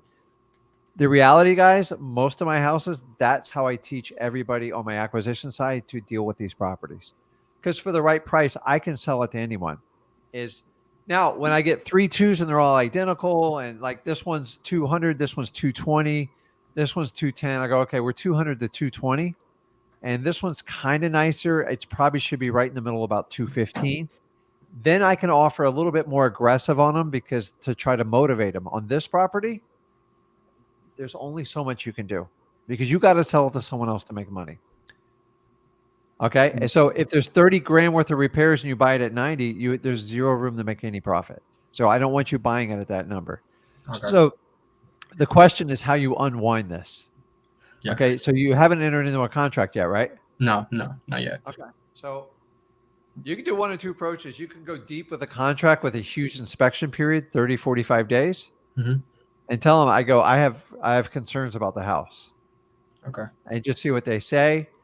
Or you can go, listen, I'm just not comfortable with that price. I ran over my partner. It just, the number's not even close. Okay. And just say, listen, you have any other offers? If they, by the way, when you guys, when you ask people this, they're usually lying to you. Oh yeah, I got 2 other offers. I'm like, no, you don't. That's why you're talking to me. The more they want to talk to you, it means they don't have any other offers. So you don't want to be the highest offer. Okay. So you have to make a decision. Like sometimes we make mistakes. So you can either go and rip the Band-Aid off and go, I offered you way too much. I don't know what I was thinking. You'll probably lose credibility and they probably won't deal with you again. But how do you get that 90 down to say 40 or 50? It's not that easy just to whack 40 or 50 grand off on an inspection, right? Yeah. So you got to make a decision which way you want to go. I've done deals like this because it's out on public market. You could just say, listen, I need to send you over. If you want, you can ghost them, which is not very professional, or you can enter a contract and go back 2 days later and go, where do I send the cancellation? They're like, what do you mean? I go, the house is terrible. Sorry. Well, I have to renegotiate the whole thing to make it work. But I don't want to go through all that paperwork and do all that stuff. Because it's public, you could bring in a friend or somebody else to try to negotiate this for you. Mm-hmm. And it might be easier to start with a new buyer. I'm just telling you, because it's on public record. No one's buying this house. So buyer beware. You don't want to be the guy who pays the highest for this house. So you just got to make some decisions. It's going to be hard to go from 90 to like 50 or 40. Mm-hmm. And that's probably not going to be the best strategy. So I just say, the question is, can you save face and get a $30,000 or $40,000 discount? You're going to have a valid reason to do that. And you're going to have to figure that one out. Okay. All right. So just don't pay too much. And guys, when the comps are all over the board like that, heed the warning. It means it's not the easiest property to comp. So if you're struggling with the comp, your buyers are going to struggle 10 times worse than you. Those are the buyers that spend like 2 or 3 hours working on the comp trying to make it work. It ain't going to work. So don't play in that game. So you got it. You're in the right area. You do also have to find out if they're going to open up a probate or they can bypass the probate process. It'll make a tremendous difference in there. And then remember, you can use the technique of, I could buy your house and probate and cut through the red tape and show you how to cash it out quickly. Is that something you're interested in meeting me for? You can do that. I teach exactly how to do that. So do not pay 90 for it. You're going to regret it. I'm just going to tell you. All right. Okay. I had one more question. Yes, go. I spent like 5 hours trying to find a title company in Nebraska, and each one kept saying, "Oh, you need an attorney to do the assignments on contracts for you. We can't do it." And when I called another one, a title insurance person told me it's illegal to do wholesaling in Nebraska. Oh, it is? Did they just rewrite a new law you're not aware of? Yeah, they told me this random code I can't remember. Yeah. Tell them to get the statute and look it up. I'm just here to tell you, the title companies are, so many of the employees are misinformed. They're just doing what their boss tells them to do. Now, I'm not going to get in here. I'm not thinking about Nebraska. Nebraska has some little specialty thing, but it's pretty minor.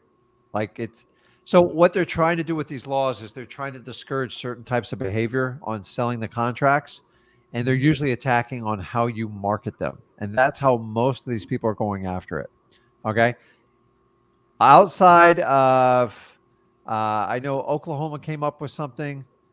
Nebraska has something. My son went into the deep dive on this one. Make sure you know exactly what is legal and what is not legal in your state. Don't take my information and just try to put it out there. Verify it. So if a title company tells you, they go, can you please just give me that statute so I can like research and verify this? If they can't give you the statute, they're probably lying to you, because that's the person that's underwriting your deal. And if they're telling you it's illegal, but they can't tell you why, it's just because their boss told them, like, we don't want to deal with assignments. So 98% of the United States, you can legally wholesale and do assignment agreements. Mhm. There's the little whack like statutes in there that they're trying to discourage stuff. But remember, we have the right to enter into a contract, and I'm not going to let anyone interfere with that. As long as I have the right intentions on what I'm doing, it's correct. So deep dive in your state of Nebraska and find out. Like, stop taking people's word for it, especially title companies, because if you don't know when you call them, they're just going to tell you what they think they know, and that's the biggest problem with it. So, and go back and look at the legalities of wholesaling Nebraska. And Zach did an entire one on Nebraska, and he'll walk you through it. Okay. All right. Thank you. Remember, always verify, guys, because it's always like, I heard on the internet, I heard you couldn't do this. I heard you. Like 9 times out of 10, it's just gossip, and gossip sells, and it's fear. And it's like, I saw some YouTuber post the other day, oh, there's restrictions coming out in North Carolina on wholesaling. There's not. Okay. They have these think tanks. They think of ideas to make sure that wholesalers can't really compete with realtors. And they're just trying to find little loopholes to make it tougher on us. Okay. So North Carolina is talking about you have to have a real estate license to enter an assignment of contract.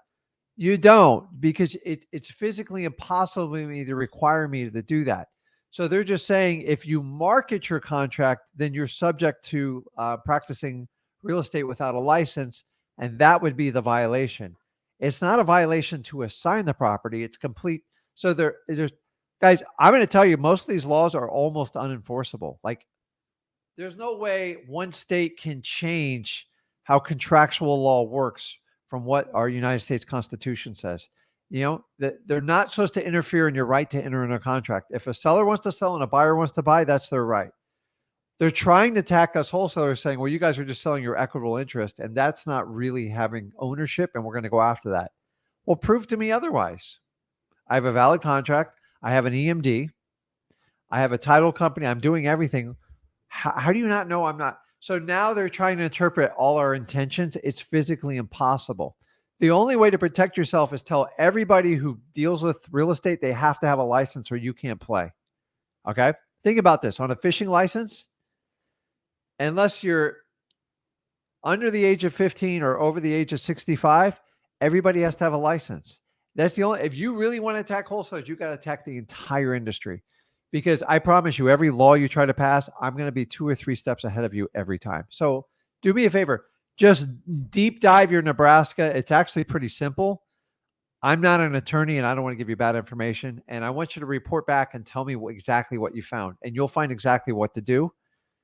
And honestly, you might have talked to 10 lawyers. You might have talked to 10 title companies, but just don't accept people's. I hate when people just give you crappy information. So you got it. Just find out what's legal. But I'm just telling you, I know people who full-time do this business, and they could care less than the state of Nebraska. Okay. All right. Okay. Thank you. Okay. Anything else? Do you guys do JV deals in Arizona? Yeah, absolutely. 100%. 100%. Arizona is kind of easy because it's got a big population. It's easy to figure the price. You just got to find a motivated seller. So I'll Yeah, I put have it a in seller the with like 3 properties they want to sell. Dude, you know exactly where I am. Just hit me up. If you guys don't know what it is, you can go to flipwithrick.com, but I'll put it there on the bottom. You just JV with me. We got a ton of deals going on. So we just did one in our backyard. I got like 3 other states. You guys just got to give us the day you get it under contract, and let us underwrite it so we can work with you to get it sold. If you give it to me at the very end, there's nothing I can do for you. So Arizona is easy. It's one of the bigger markets. So absolutely. Just make sure it's a good deal. All right. Okay, Thank you. man. Okay, awesome. Okay, so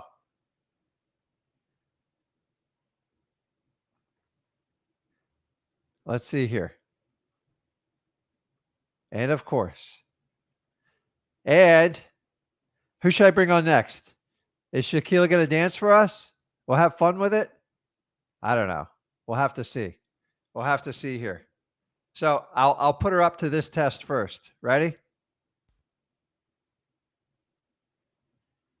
Hey guys, I am down here with the internet sensation, Jonathan. This kid has been all over the internet since his dancing video here at Marlins Oh my God. Park went viral. The odd thing is, the video Okay, I got to stop this. We have to stop this part. We have to stop. So let me switch it over and stop screen because I cannot operate stuff. What's up, Shaquille? You there? Hey. How you doing? So, I tell you, I freaking love kids because they just, if people would take that attitude in life, like just, you remember when you were a kid, you just let it go. It's like, yes.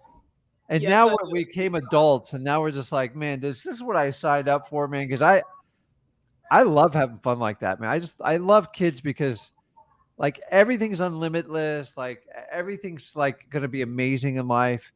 And somehow we become adults and something happens right around like 18 to 21. I'm just here to tell you guys, I look at life the opposite.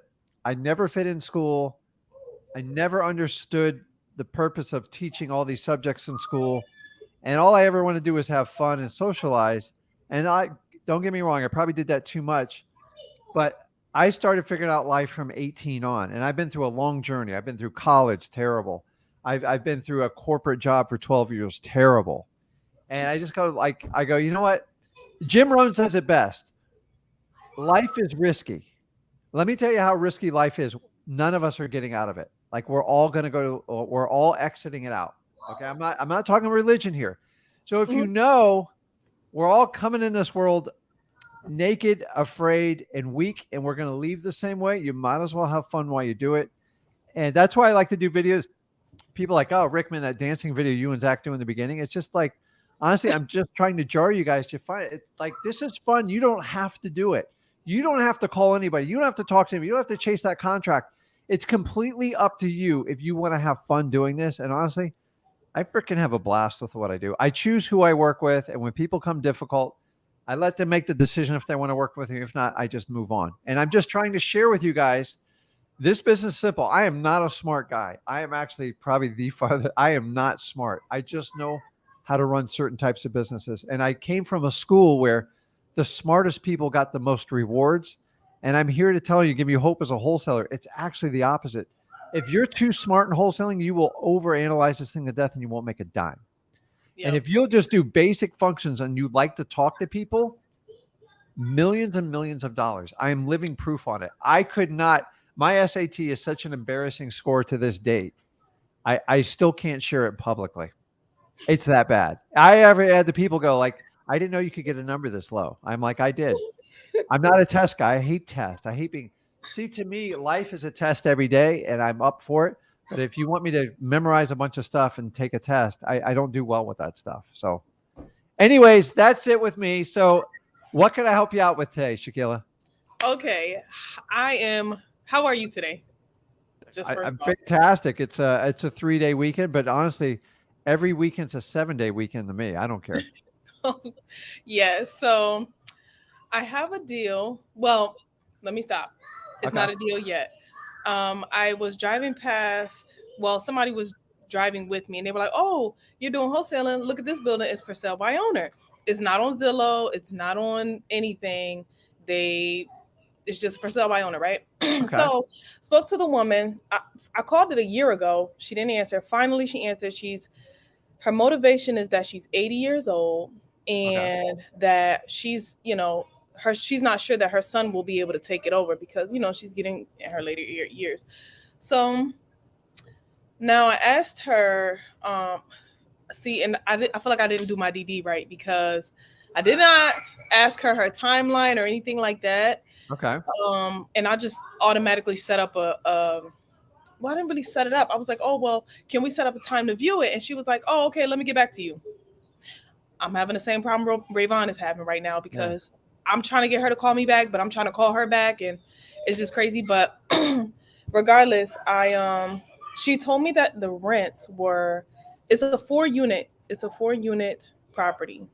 Okay. And it is two of the apartments rent for $750, and then 2 rent for $650. Okay. So I didn't know. Shoot, I know my question. Give me 1 second. So I don't know what I'm supposed to. Like, I need help comping the property. Okay. So let's do it. So you got the perfect day for this. So 2 of them rent for $650, and the other 2 are $750, right? Yeah, she's saying she wants $400 for it, and they can actually go. The apartments can go for $1,000 each. Sorry. Okay. Cracking my body. So she wants 400 grand for them. Yeah. Okay.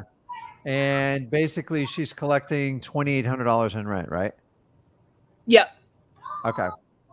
So, were you able to comp the property? Did you look at comparables? So I did. I looked. I couldn't really find too much. I don't know if I wasn't looking good enough, but so if you want to send it to me in that private chat, and I'll take a look at it with you. Okay. I promise you, it's just between you and me. Okay. Crud. So, what state is this in? Maryland. Okay. So remember, guys, when I go to another market, I have no idea if it's a deal because you've got to bring some of your expertise on the local market. All I can do is help you with the motivation part of this, the motivation of the seller, and then walk you through the mechanics on getting a good deal. But like verifying the value of the property, that's where you got to use some of your software tools. Remember, you can use Zillow, you can use Realtor, you can use Trulia. It's not hard. So, so if I looked at this in Florida, I would go, okay, we got to either increase the rents, or she's going to have to drop her price. So let me take a look here. Remove that one. The kids are playing Roblox, so if you hear them screaming at the top of your okay, lungs. man. That's what kids do. Okay. So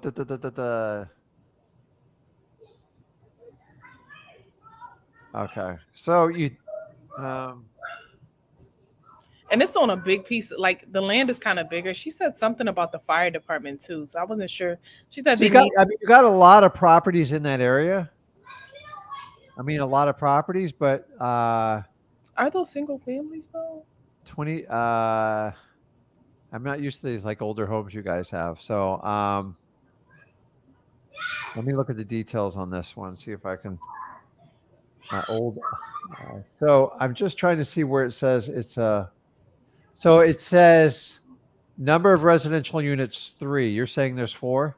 Well, she said there was 4, so that's what I took. Where do you see that at? So if you go in the PropStream without me sharing, if you hit details under property characteristics, it says 3. Okay. So what you want to do is try to go into the county records for this county and look it up, and you'll get much more specifics on it. Okay. She also has delinquent taxes for 2021, basically $1,300. Well, I did. This is all just tools like you use. Like it's not, but now I don't know this market, but based on the rents, her number's way off. Yeah, I figured that. that. So let's do some simple mechanics here, okay? So if it's a 4-plex and you can verify it's a legitimate 4-plex, they have a lot of value, okay? Yeah. And buyers will pay for it. I'm questioning if it's a 4-plex because of the date it's built, and now it's coming up as 3. Yeah. So if it's 2,800, okay, and then we know the taxes is roughly $1,400, and then insurance is probably going to be another $2 for the year. So what I have to do is figure out what the NOI is. You know what that stands for? Net operating income. Correct. So I'm going to take the 2,800 and I'm going to multiply that by 10 months because I figured 2 months of downtime between occupancy. Right. And then if I take off $4,000 for, taxes and stuff, and that's conservative, the property net's $24,000. Okay. Mm-hmm. So if you want to figure out a price for it without doing the comp, so a fourplex should comp out correctly according to the comps. There's not much exceeding like the low twos. This is why I know the number's way off. Okay. So 24,000. If I paid her $400,000, I would earn 6% on my money, which is pretty bad for that type of unit. So, so here's the problem: is the property only brings in $24,000 a year when net. Mm-hmm. Okay, that's before if you know anything's wrong with it. Right. So sometimes you have to just break down like common sense offering to people like this. Go, listen. Can you find any other way, any more money this property can make? Because it's only going to make $24,000. Okay. Right. So I do basic math. So a property like this should have, in my opinion, at least a 10% return. Okay. Right. So 10% of this would be $240,000. And that's just, you can do the basic snuff test on this. Like it just doesn't work. Like I'm going to lose my butt if I buy this thing. And so I would ask her, how did you come up with that 400,000 and just shut your mouth? See what she says. Mm-hmm. And then you already have comps on that street. You just got to find out if they're comparable to her property. Right. Meaning, are they just regular single family houses? Are they fourplexes? Listen, if it's a bona fide fourplex, there's usually a lot more on that street and you should be able to easily comp it out. Okay. But based on what you gave it to me, like she's pretty far off. So what did you say her motivating factor is? She says she's getting older, so she's just she doesn't know if her son is gonna be. She doesn't think her son is gonna be taking over her property. She says she has other properties too. Okay. She also said, if I can remember, let me think. She said that she was telling me like, oh, other things could be built on the property. So she probably built something onto it, like another, like in the back. I don't know. I can't really see anything, but so and the rents can go for like 1,000. So yeah, you have to price the property on what it is for now. Okay. Well, I gotta fix something. So don't worry about all that stuff because it doesn't matter. Like, yeah, I love when people go, I can put a shed on, or you can add on to this. Honestly, if it was that easy, they would have already done it. So always price for what the property is. I don't care about the future and the promise. Okay. Unless it's on the water, that's the only way you're going to build a marina on this property. So always price for what it is and remove the potential of the property to a point. Okay. You just want to buy an income producing property and sell it. You got one or two ways to sell it. You sell it on the comps. According to the comps, the stuff I see without digging into it, like 2.25, 240 is the highest I see of any of them on that street. Okay.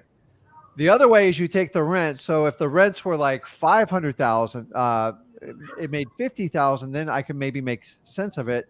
But based on these rents, the most I could ever pay you is like 2.25, 240. Yeah. And it would have to be ready to go. So, hey, Miss Seller, how did you come up with that price? And just shut your mouth, see what they say. Yeah. And by the way, just because they're old doesn't mean they're stupid. Okay. She is old. I don't really know if that's a motivating factor for her. Yeah, but when they get old, it's coming down to the wire. Like, they're going to come into I know, but life. like it's a motivating person. I don't think would come out of the chute at that kind of price. That's a big number for that. Like, unless I'm missing something. Yeah. So, and when she throws a number like that, I'm like, why don't you just list it with a realtor? Like, I'm going to hit her with everything and go, hey, if you want to do this.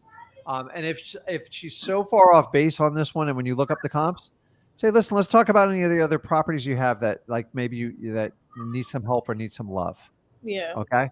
So was that I love to buy properties that are vacant that aren't producing money because people are usually much more motivated to get rid of them. Because she also was saying that it does rent fast. She's like, you can get tenants in it ASAP. So shouldn't I know when their lease is up? Because don't we have to evict them? Like, don't they No, have so guys, here's how it works on any property. If somebody has a lease, if you buy the property, you have to honor the lease. Okay. So here's an example. I just bought a property, crazy as it sounds. It's got a 9-year lease in it, but they're commercial tenants and they're paying me a lot of money. And I can't change that lease unless they miss a payment or they fall behind in arrears. Okay. So most single family properties, the most they usually have it on is a 1-year lease. If you see anything more than 1 year, there should be a red flag because that can be problematic because you have to honor those terms. And if you have a very long, I've seen leases 3 and 5 years. I don't want to buy those properties because I can't get rid of that tenant. Yeah. And they're usually paying a very low rate, and they manipulated the owner and giving them a long-term lease, and it's not advantageous to people like you and me. Now, once they go the 1 year, usually a property after that goes month to month, Right. which means you can ask anyone to leave within 30 days, and you can actually have them evicted for it. So always look at the lease when you buy these properties. Landlords get cute and try to help their tenants out and stick in 2 or 3 year leases, and they think they're selling it. I won't buy them with that. Yeah. Yeah. I'm not interested. Because I've gotten caught like really bad. So the lease, as long as it's signed by the tenant and the landlord, you just have to honor the terms on it. If you don't honor the terms, the tenant can actually take you to court, and they can actually get damages if you try to violate it. Okay. And is there So any you want to find out with that. But here's the problem is, I know she's getting old and getting tired, but like her price isn't tired. 400 is not a tired price. I know you're right. That's what It's I not. It's said. just like I go. Listen, price alone can't be the motivating factor. Honestly, you put this on the market, you can put it on the market for whatever you want. Like, but the market's really smart right now. They're not going to pay people like this. So I know if she puts it on the market, it's not even going to move. And honestly, I love when people like this put their house on the market and they're older and tired like this. Let them go through that crap show for 3 to 6 months, and then I go, hey, you want to talk now? Let me tell you, time fixes a lot of things. Yeah. I had a property that I personally had an interest in, just because I wanted it. So sometimes you just, and we were starting in the 400s. Just an extra piece of property for me to carry. I wasn't even going to make money off of it, and we started on terms, and the guy wanted to do price. They tried every game in the book, and I just walked away because it just got. At the bottom line is right now, he put it on the market. So he initially started at 450 when the market was hot. We went through all this. So he went down to 425, 400, 389, 379. He just dropped to 359. And now he called me the other day. He goes, would you entertain any more offers? I'm like, no, I'll just wait another 3. At this rate, I'm going to buy it at like 250. Yeah. It's just kind of like, honestly, sometimes you guys got to let people like, you're every kid like soiling a diaper. I'm like, you just sit there. I'm coming. Like, just relax. Just chill. It's not going to get any dirtier. Like, deal with it. And sometimes when they get like this is part of your follow-up process. Because if you think you're cruel, wait till they take it to the market. The market is really mean to people. Yeah. They will tell you everything wrong with the house and why you're overpriced and why you're greedy. So this guy told me I was greedy. I was a snake. And I'm just like, no. You can't switch terms to the cash price and expect the same thing. So if you want cash, here's the cash price. If you want terms, here's the term price. Pick one or I'm getting out of your hair. Here we are almost 3-4 months later, and he's $75,000 lower than when he started with me. And he has realtors he has to pay. Oh, that sucks. Should have just taken the offer. So I'm just telling you, work with her, but she might wind up in your follow-up. And just kind of keep it, just connecting with her. And I always say, you know what? Eloise, you deserve $400,000. I want you to get that. I will encourage them to list that property. I go, here, do me a favor. Don't list it more than 90 days now. That way, if it doesn't work out, you can always come back to me. At least we'll get some data. The reality is when they take it to market, they'll tell you what the property could potentially sell for, and it actually helps you out. So she puts it on the market for like $395 in 3 months and she doesn't get an offer. she is going to have a wide open conversation when she's done with you on that. We Yeah. haven't had this type of market in so long. I'm like actually getting excited about it because it's fun. But she's old. I get it. I don't know if that's quite the motivating factor. Her Yeah. son can't handle it. She's smart for recognizing that. But the 400, I mean, that's like crazy. Yeah, she's just overshooting it. And she's also saying that what does she say? Shoot, every time I think about it, it just leaves me. I don't know why that happens. So are you doing this virtually? No, it's actually down the street. It's like probably like 5 minutes from me. She said she got another offer. There it is. There's the thought. She got another offer, but she was like, "Oh, well, it was too low, and I wanted it at this price." But I'm just I'm here to tell you she's going to need time. yeah. She's just going to need time. So all you do is you build an amazing relationship, have 5-minute conversations with her. Mm-hmm. And the really cool thing is rolling in this time of the year in the fall, you can do like little things, just like putting up like a little decorative pumpkin from the dollar store on her doorstep during like the Halloween, just Thanksgiving, just say, hey, thankful for that I have the chance to talk to you. Little like tchotchke stuff goes a long way. Obviously, all the holidays, Christmas, Hanukkah, all this other stuff. Mm-hmm. Do you know that most people, they crave recognition over money 9 times out of 10? So they prove this in the corporate world.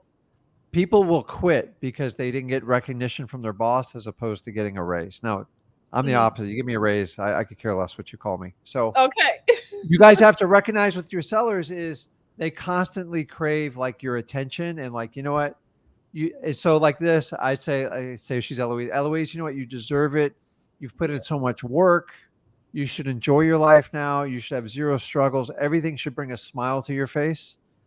We just got to find something that works together for both of us. It's got to work for you and it's got to work for me. Right. And you got to show her the price you're giving me is only working for you. If you want the market to tell you, it will tell you as well.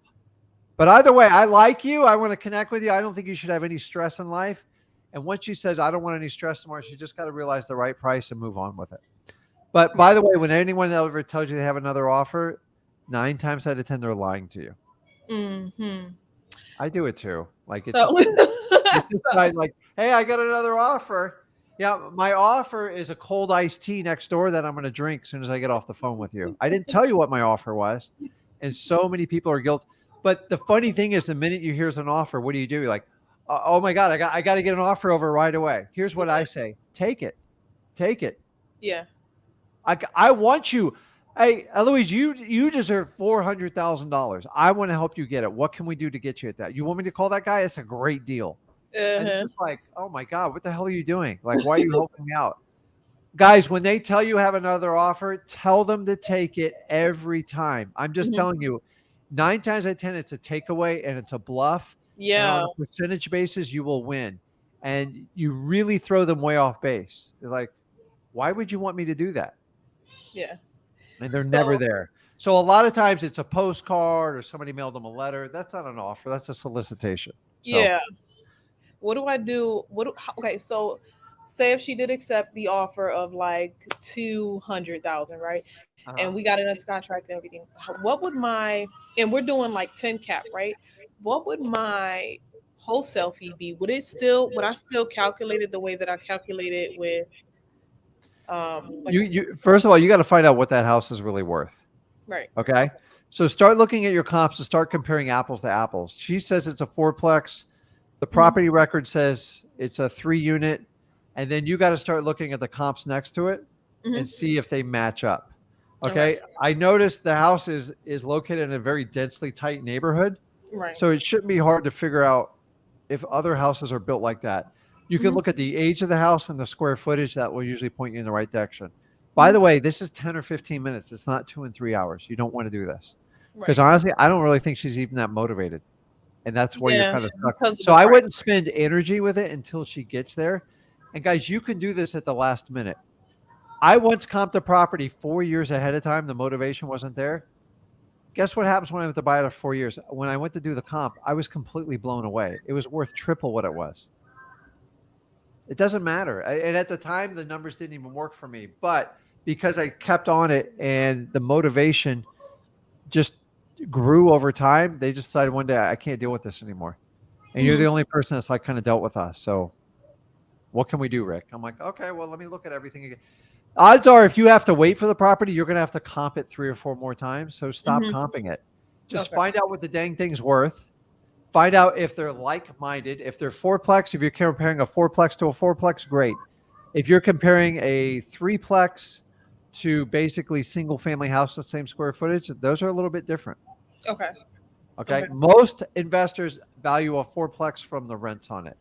And then the other thing is she has another unit on that third one. You got to make sure it's legal, because if it's not legal, you're going to have the same challenges when you go to sell it. So ask her just like this. How did you come up with that 400,000? And just be quiet.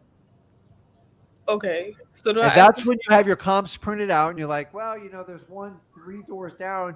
It sold for 220,000. This one sold for 190,000. Am I missing something, or can you help me out here? Do you know of a house that's under contract or just been sold?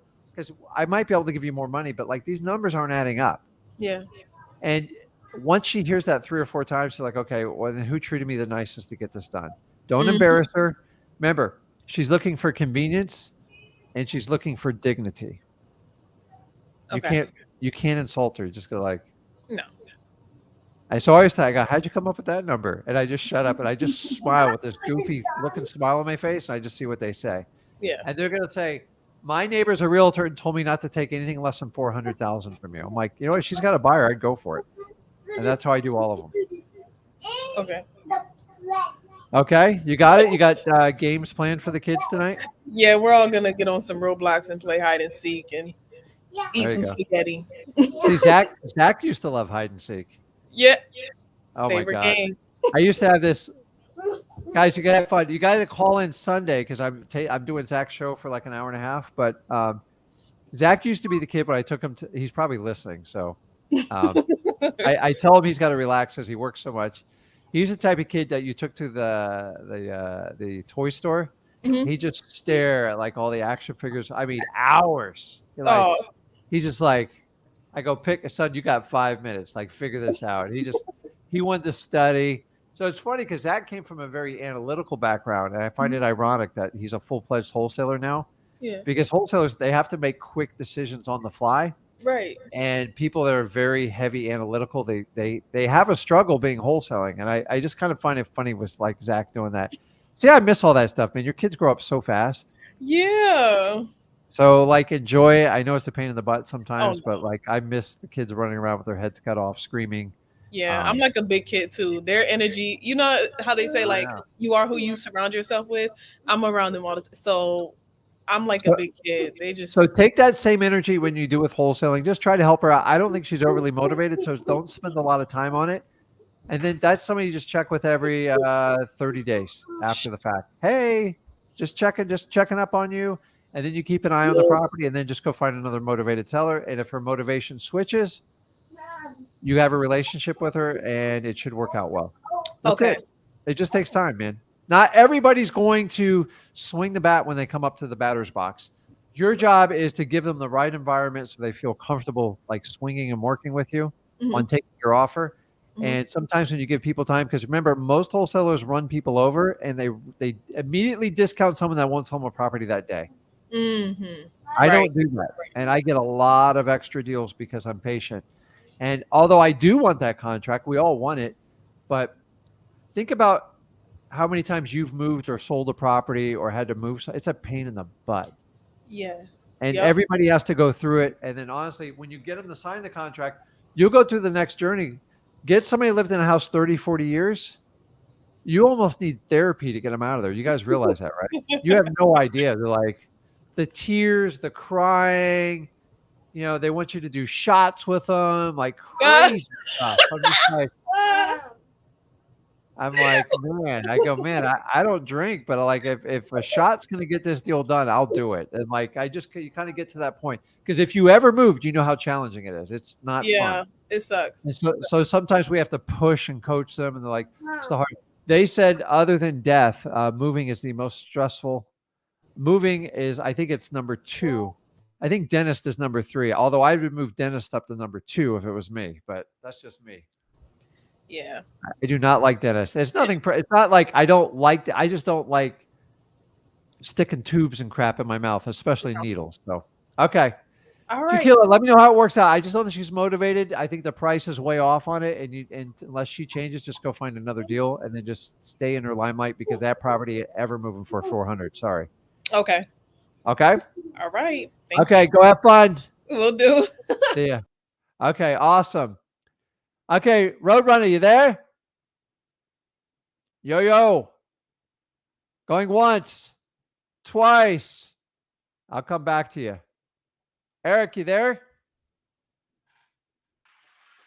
Hey Rick, Hey, you man. doing? How you doing? Good. How are you? Good, man. Good, man. What can I Turn help you my out with? camera Oh, I on. see a face. I love it. Yeah. How are you? Good, man. Good, man. What are you up to this Friday? Nothing. I have to work. I'm still Okay. working on my W-2. I just have a couple questions. I'm kind of not new on but I started following you guys probably about 3 months ago, 4 months ago, Okay. and I started over and I went over the course. I'm putting a few of that. I live actually in California, so as far as right now, I haven't been able to close my first deal. Okay. I had a line under. I had a property before under contract. I couldn't find a seller. It was a land deal, Okay. so I couldn't find buyer. I'm sorry.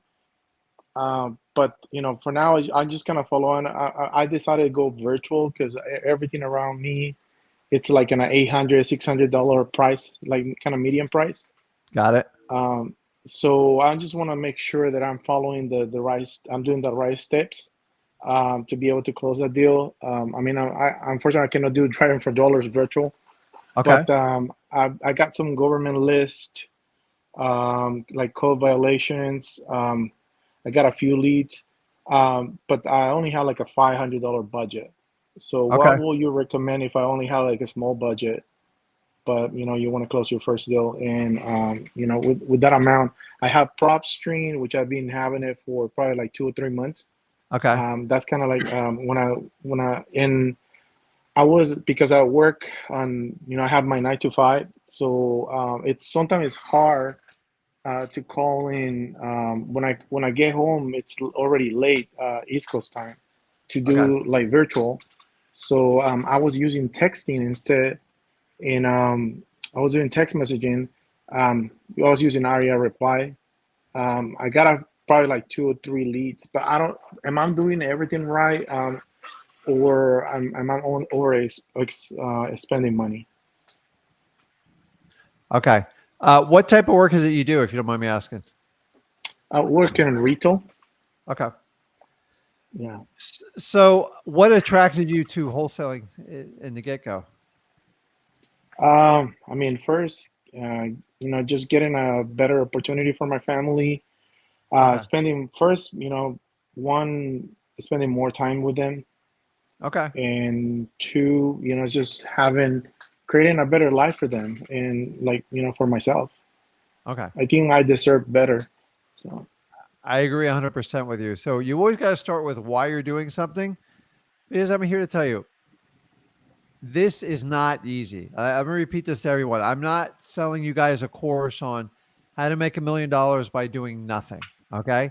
If you want to register for that course, go find someone. I promise you, someone will sell it to you and they'll yeah, disappoint you even like worse. So, knowing yeah, that it does take a special person to do wholesaling. It doesn't take a special skill set. It takes a special person because you have to go against the grain of what society teaches.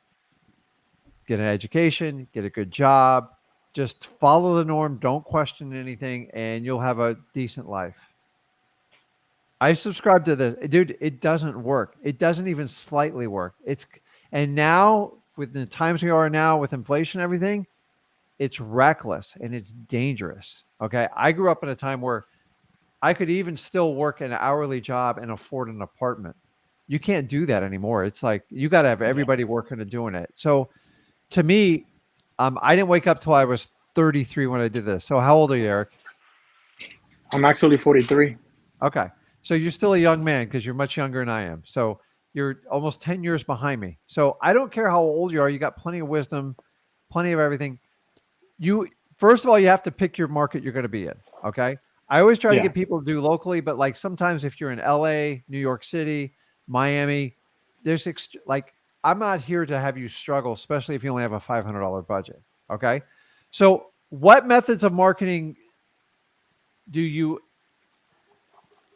feel you're strongest in?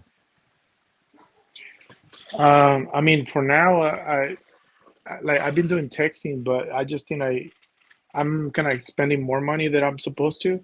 So I'm okay by cold calling. I actually I just started probably last week. I set up the free dialer, the Zach talks about. Yeah. So I set it up with Google Yeah. Voice, and I think I got dial pads, like a kind of like a click to call thing. Okay. So I've been doing that. So I'm changing my numbers because I'm afraid kind of like the carriers are gonna flag my phone number. Okay. So that's what I've been doing, call calling, and then the texting. Like I said, texting has been easier because I'll send the text messages, and when I'm at work, I'm kind of responding with my phone. So I have that little time to do that, and then maybe I follow up Okay. on my break, on my lunch, or the next day. So here's what I want you to do is you're right on point. So the first thing is I would start with government lists because they're going to give you your absolute highest probability, in my opinion. Like end of story. So you're familiar with the government list. You go through in your market, get as many as you can.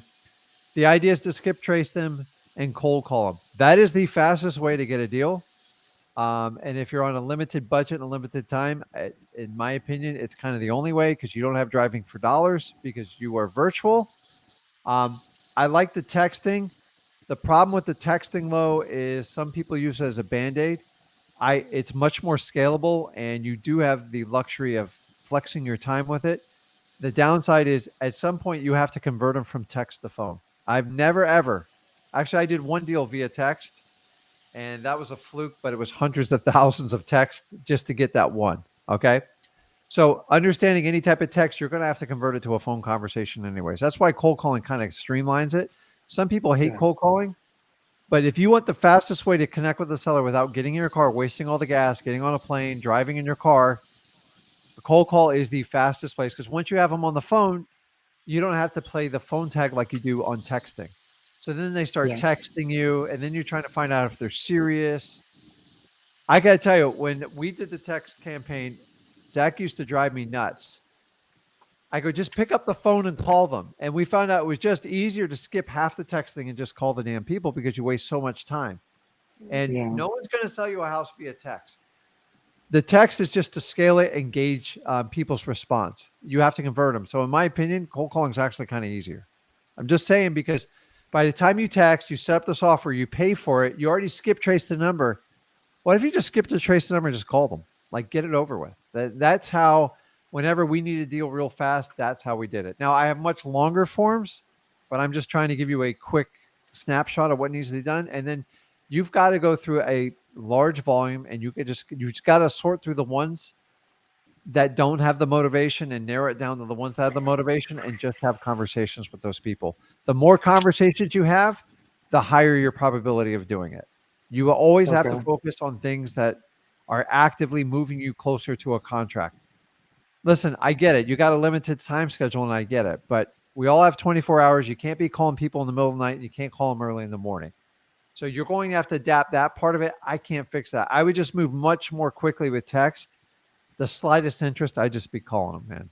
Just because I found like the text, there's like 15 or 20 back and forth. It just gets, I don't know. I'm a little bit older than you, but like I am not a texter. You text me once or twice. I'm like, pick up the phone and call me. Because when I have you on the phone, I can at least gauge your tone if you're being serious. I'm here to tell you, people screw with you on text. Like, people like to waste time, and I hate that part of it. So government list, cold calling, and just increase your volume to as many people as you can talk. And remember, you just go through the 4 qualifying questions. You understand what they are, right? Yes. MCTP, just go through it. And honestly, 95% of them, they don't want to talk to you. And if you know that going up front, then just prioritize your questions so you can get through it and just be polite and move on. And that's it. So if you're going to do it virtual, did you pick out your virtual market yet? I did, yes. Okay. And now also, I had questions if I pick a good one or not. I mean, I saw cash sales and kind of like what Zach talks about it, like 200 under 250,000 population and all that. So Uh-huh.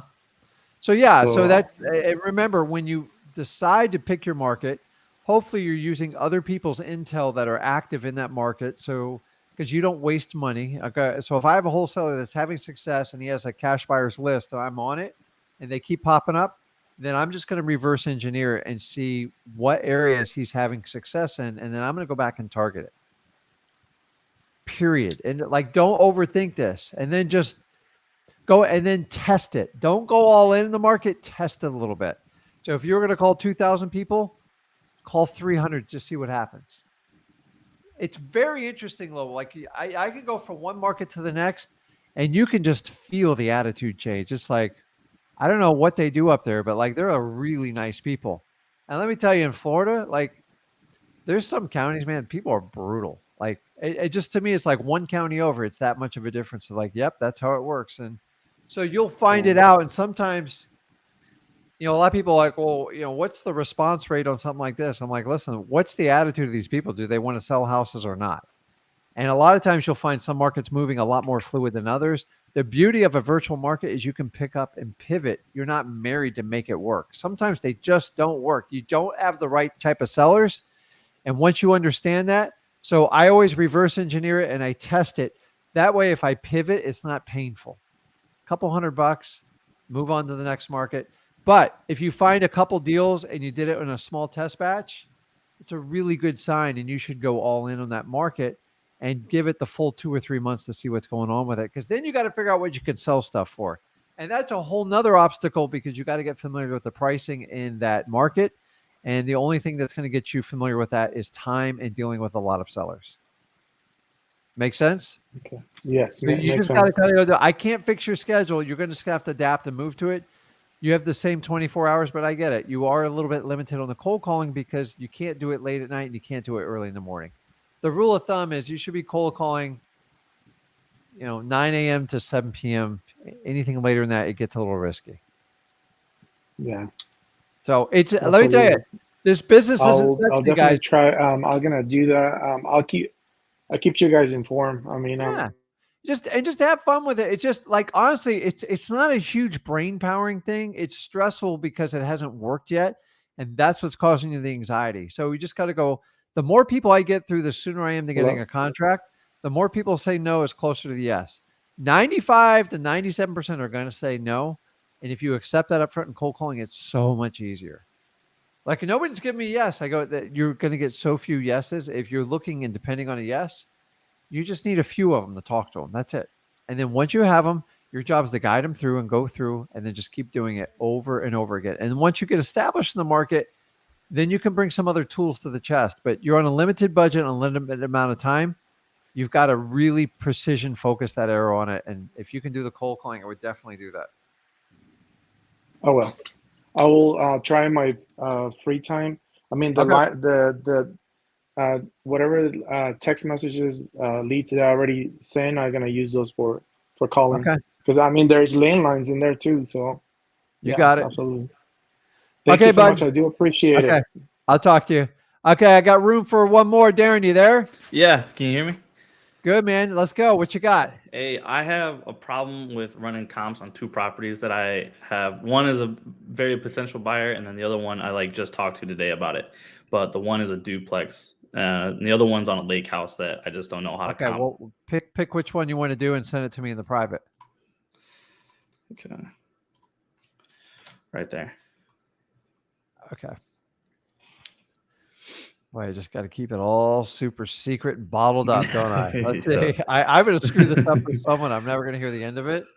Zach's like, whatever you do, don't put it out there. I'm like, well, I'm helping comping. Okay. Yeah. Let's see here. So I had found this property originally on Zillow. They've had it Okay. on Zillow for 127 days. They want 199.9 for it.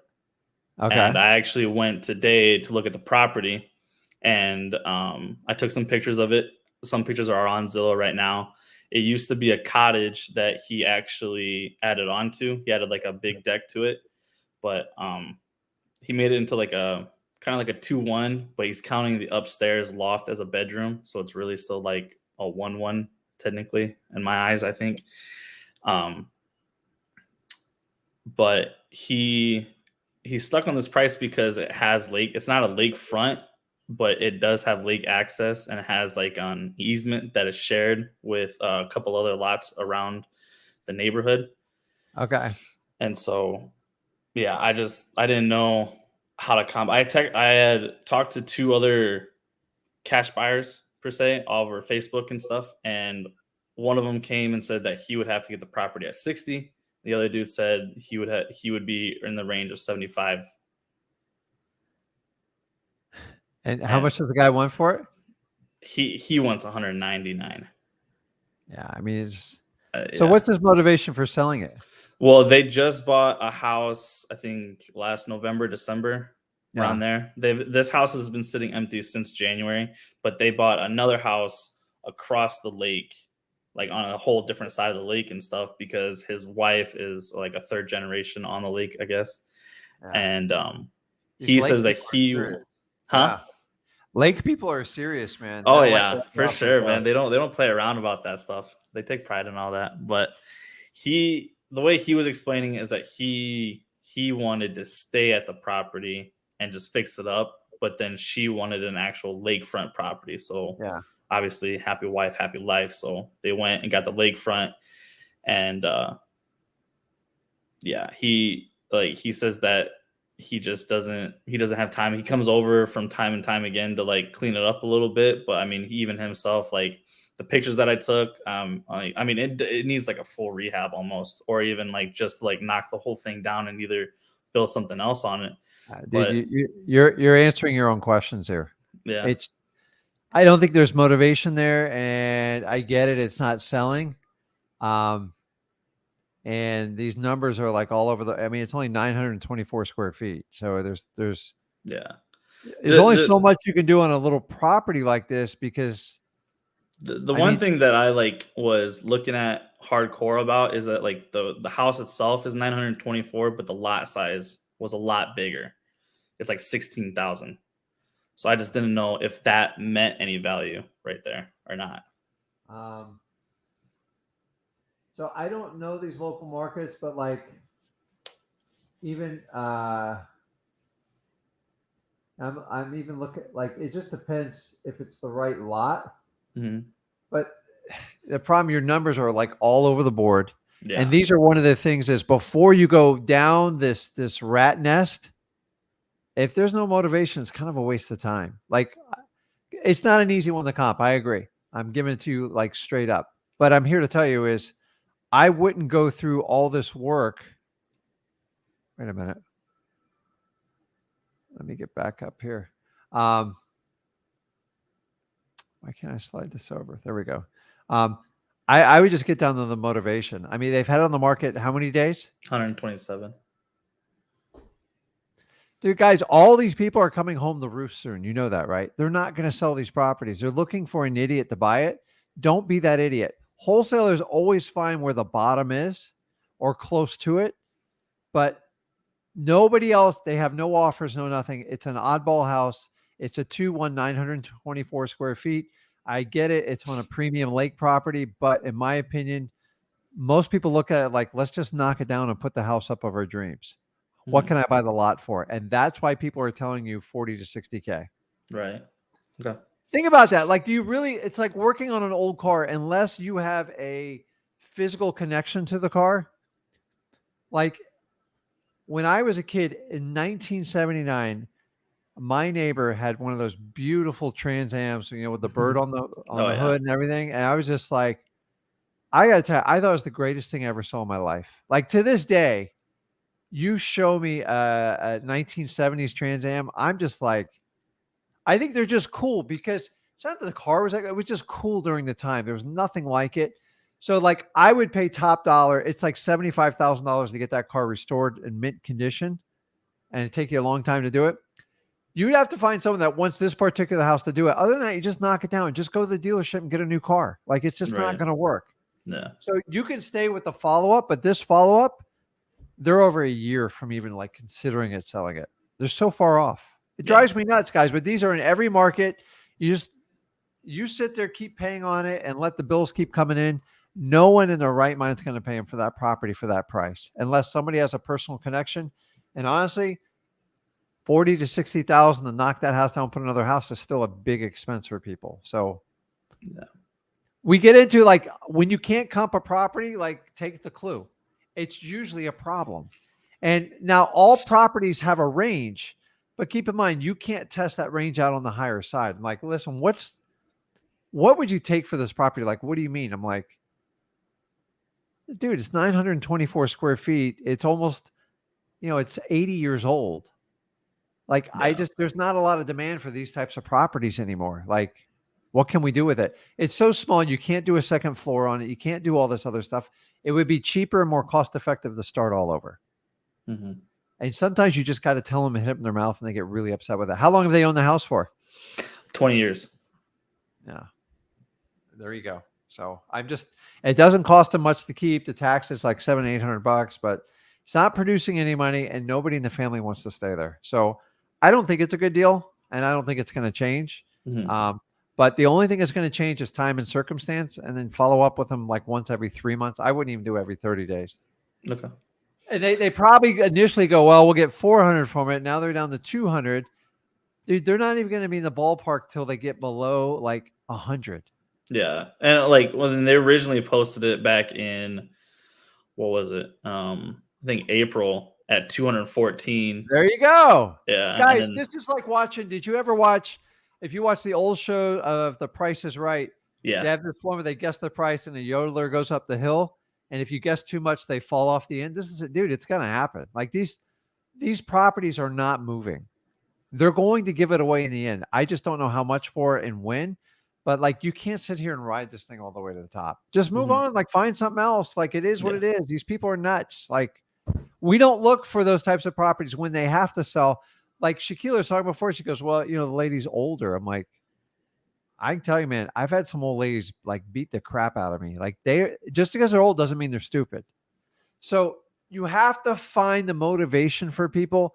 I agree. The motivation should be there. The only thing that's going to fix it is time. And it's usually when somebody passes away in the family, they're like, okay, we got to move on. This is getting ridiculous. Like 2 years, you guys been trying to sell it in the hottest market. Are you kidding me? And just stay top of mind on them and move on. Honestly, guys, the minute you're struggling with comps, 9 times out of 10, I can just tell you they want too much for the property. So when somebody tells me I'm old and I'm tired, I'm going to get rid of the property, my son's an idiot, but I want 400 grand for it when its best comp is 200. Sorry. Like, I'm not going to be that guy. Can't do it. So, right.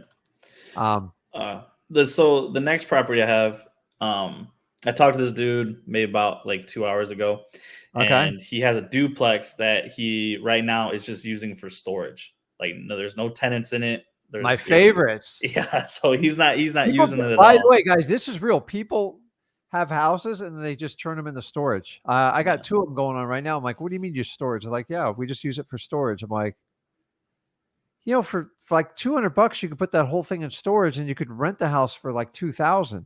Yeah. Okay. So what's going on with this one? So I found this one also on Zillow for for sale by owner.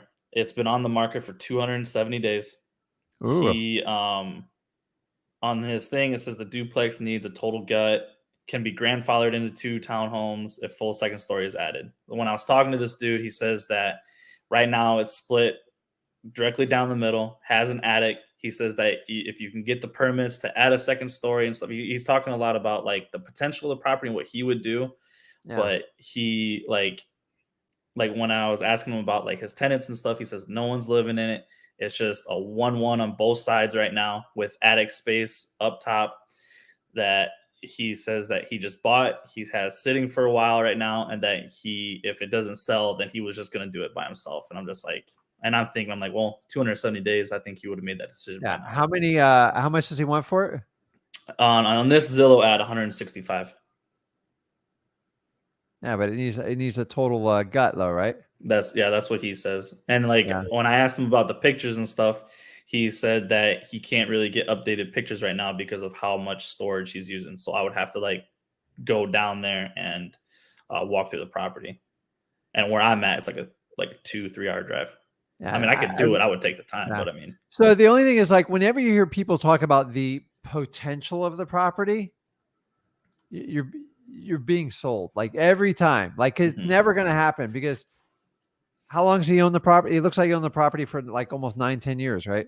I think so. I haven't. Yeah. So from what I saw. So let me get this straight. So you've had this potential for 10 years, but you never took advantage of it. Like, give me a break. It's either too expensive, you don't have the money, or you don't want to do it. And honestly, dude, I mean, it looks like he bought the property for like 10 grand. He probably bought it as a storage unit to begin with, and he's never put a dime into it since. I would find out when the last time he's rented that property. But guys, like, the common theme today is you can't make crazy people sell their houses. You just got to go find others that'll do it, and then just put these people up in your follow-ups and see if it ever comes to fruition. I don't even bother with like, everything should point to that property being motivated, right? Right. But I explained to him, I'm like, why don't you just, so how much stuff does he have in there? Did he tell you? No, I didn't ask him that. Go, listen, you can just put that stuff in storage. I'll help you out with it. And then you can just sell the house and get the cash for it. There's just much more affordable ways to store your crap. Right. So the problem is, when they say storage, they usually have every square inch of that house like storage, like bad. Okay. But so when you guys run like your comps and stuff on PropStream, are you guys going off of like the estimated value, or are you guys actually going down to like the comparables and then like filtering all of that? And then if you're filtering, are you doing both the public record and MLS, or are you just doing MLS? Or so listen, I look at solds as a whole. If you can get public data and your state shares in it, it's not a non-disclosure state, then utilize it, because you look at a mix of both of them. Okay, you're gonna have highs and you're gonna have lows. So you got to average them out. So if it's a single family property, always kind of do it on the comps. If it's a unique multifamily, then you can do it off the cash flow or do a combo of the both. But here's the key to comps is you can't manipulate them. You have to do exactly what they are. It's a range. If you can throw the high and the low out and match apples to apples, you'll get a decent comp. But it's always a range, 200 to 215. If the range is too high, the comp's like way out there wild. A lot of these properties, they have a story behind them, and you got to get down to the bottom line, because sometimes you look at the numbers, you just like shake your head. I'm telling you in the beginning, don't spend a lot of time on the numbers. Spend time on the person and see if they're going to have the motivation to sell the property, because you waste an enormous amount of your brain cells trying to put a deal together that's never, ever going to come to fruition. Okay. And so in the first 2 years, I had to learn to stop comping everything. I was always trying to be prepared, because that's what the workplace taught me. Wholesaling is the opposite. Once I know you want to sell, I will sit down and we'll figure out a win-win. And that's why I say to him, I go, we need a win-win. It's got to work for me and it's got to work for you. Don't you agree? And when they look at you like that, like, oh my God, you actually saying you need a deal. I need a fair deal. You need a fair deal. Like what you're offering here, I don't understand how this works. How did you come up with that number? And that's what I tell them. And I work. And like some people, you just can't talk off the ledge. Right. Comps are the comps. You cannot manipulate comps. You just pull them, you do the range, and that's it. And sometimes they don't add up, because real estate's weird. Like, and the older the home is, the more screwed up the comp's going to be. Okay. And if it's a brand new home, it's really screwed up, because you have no idea what someone will pay for this type of demand on a property. Or if you have something that's 100 years old and you get that whole thing going on, it's like, and you just got to go through like a basic test. That's why I tell you, when I was training you guys, have somebody put some eyes on the property. A lot of times it will solve your problems. But so many times I've negotiated prices, I write offers, I go out, look at the property, and there's like $100,000 like of work to be done on the property. I just look at my head like, my God, I just wasted 2 hours. And I don't want you guys to do that. Okay. It's got to make sense. Tell that guy, I need a deal that works for you and me. Okay. The reality is, if he was going to do that work, he would have already done it. He's not going to do it. He doesn't, or like he doesn't want to do it. Right. And just find out. But like, you don't want to buy it and get your butt kicked either. There's a reason the property's sitting there and it's not being rented, and it's only going to get worse. And you could tell them, listen, they keep raising these interest rates. It's going to get harder and harder. Are you interested in cut? I would cut a deal before you swing that hammer. Once you swing that hammer, you got to take it all the way to the finish line. Mm-hmm. People are better off if they just sell their property as is or finish it 100%. The person that tries it in between, they get killed every time because they invest the time, the money into it, and then they wind up giving the property anyways with all that added extra expense. Okay. So, I had one more question. okay, last one because I got to wrap this up because I'm Yeah, way yeah. over on time. Sorry about Go that. ahead. So I contacted one house. I contacted a guy about a house up here, and he actually was another wholesaler that he had 3 properties. 2 of them were on the same street. One of them was maybe 2 blocks over, and I just didn't know. Like he asked me if I was a wholesaler. He asked like because he said he ran his own wholesaling business up here and stuff, and so I just didn't know like is that smart to try to like do business with another wholesaler like that or Well, like, so back when I started, all the wholesalers worked together. It was a different world.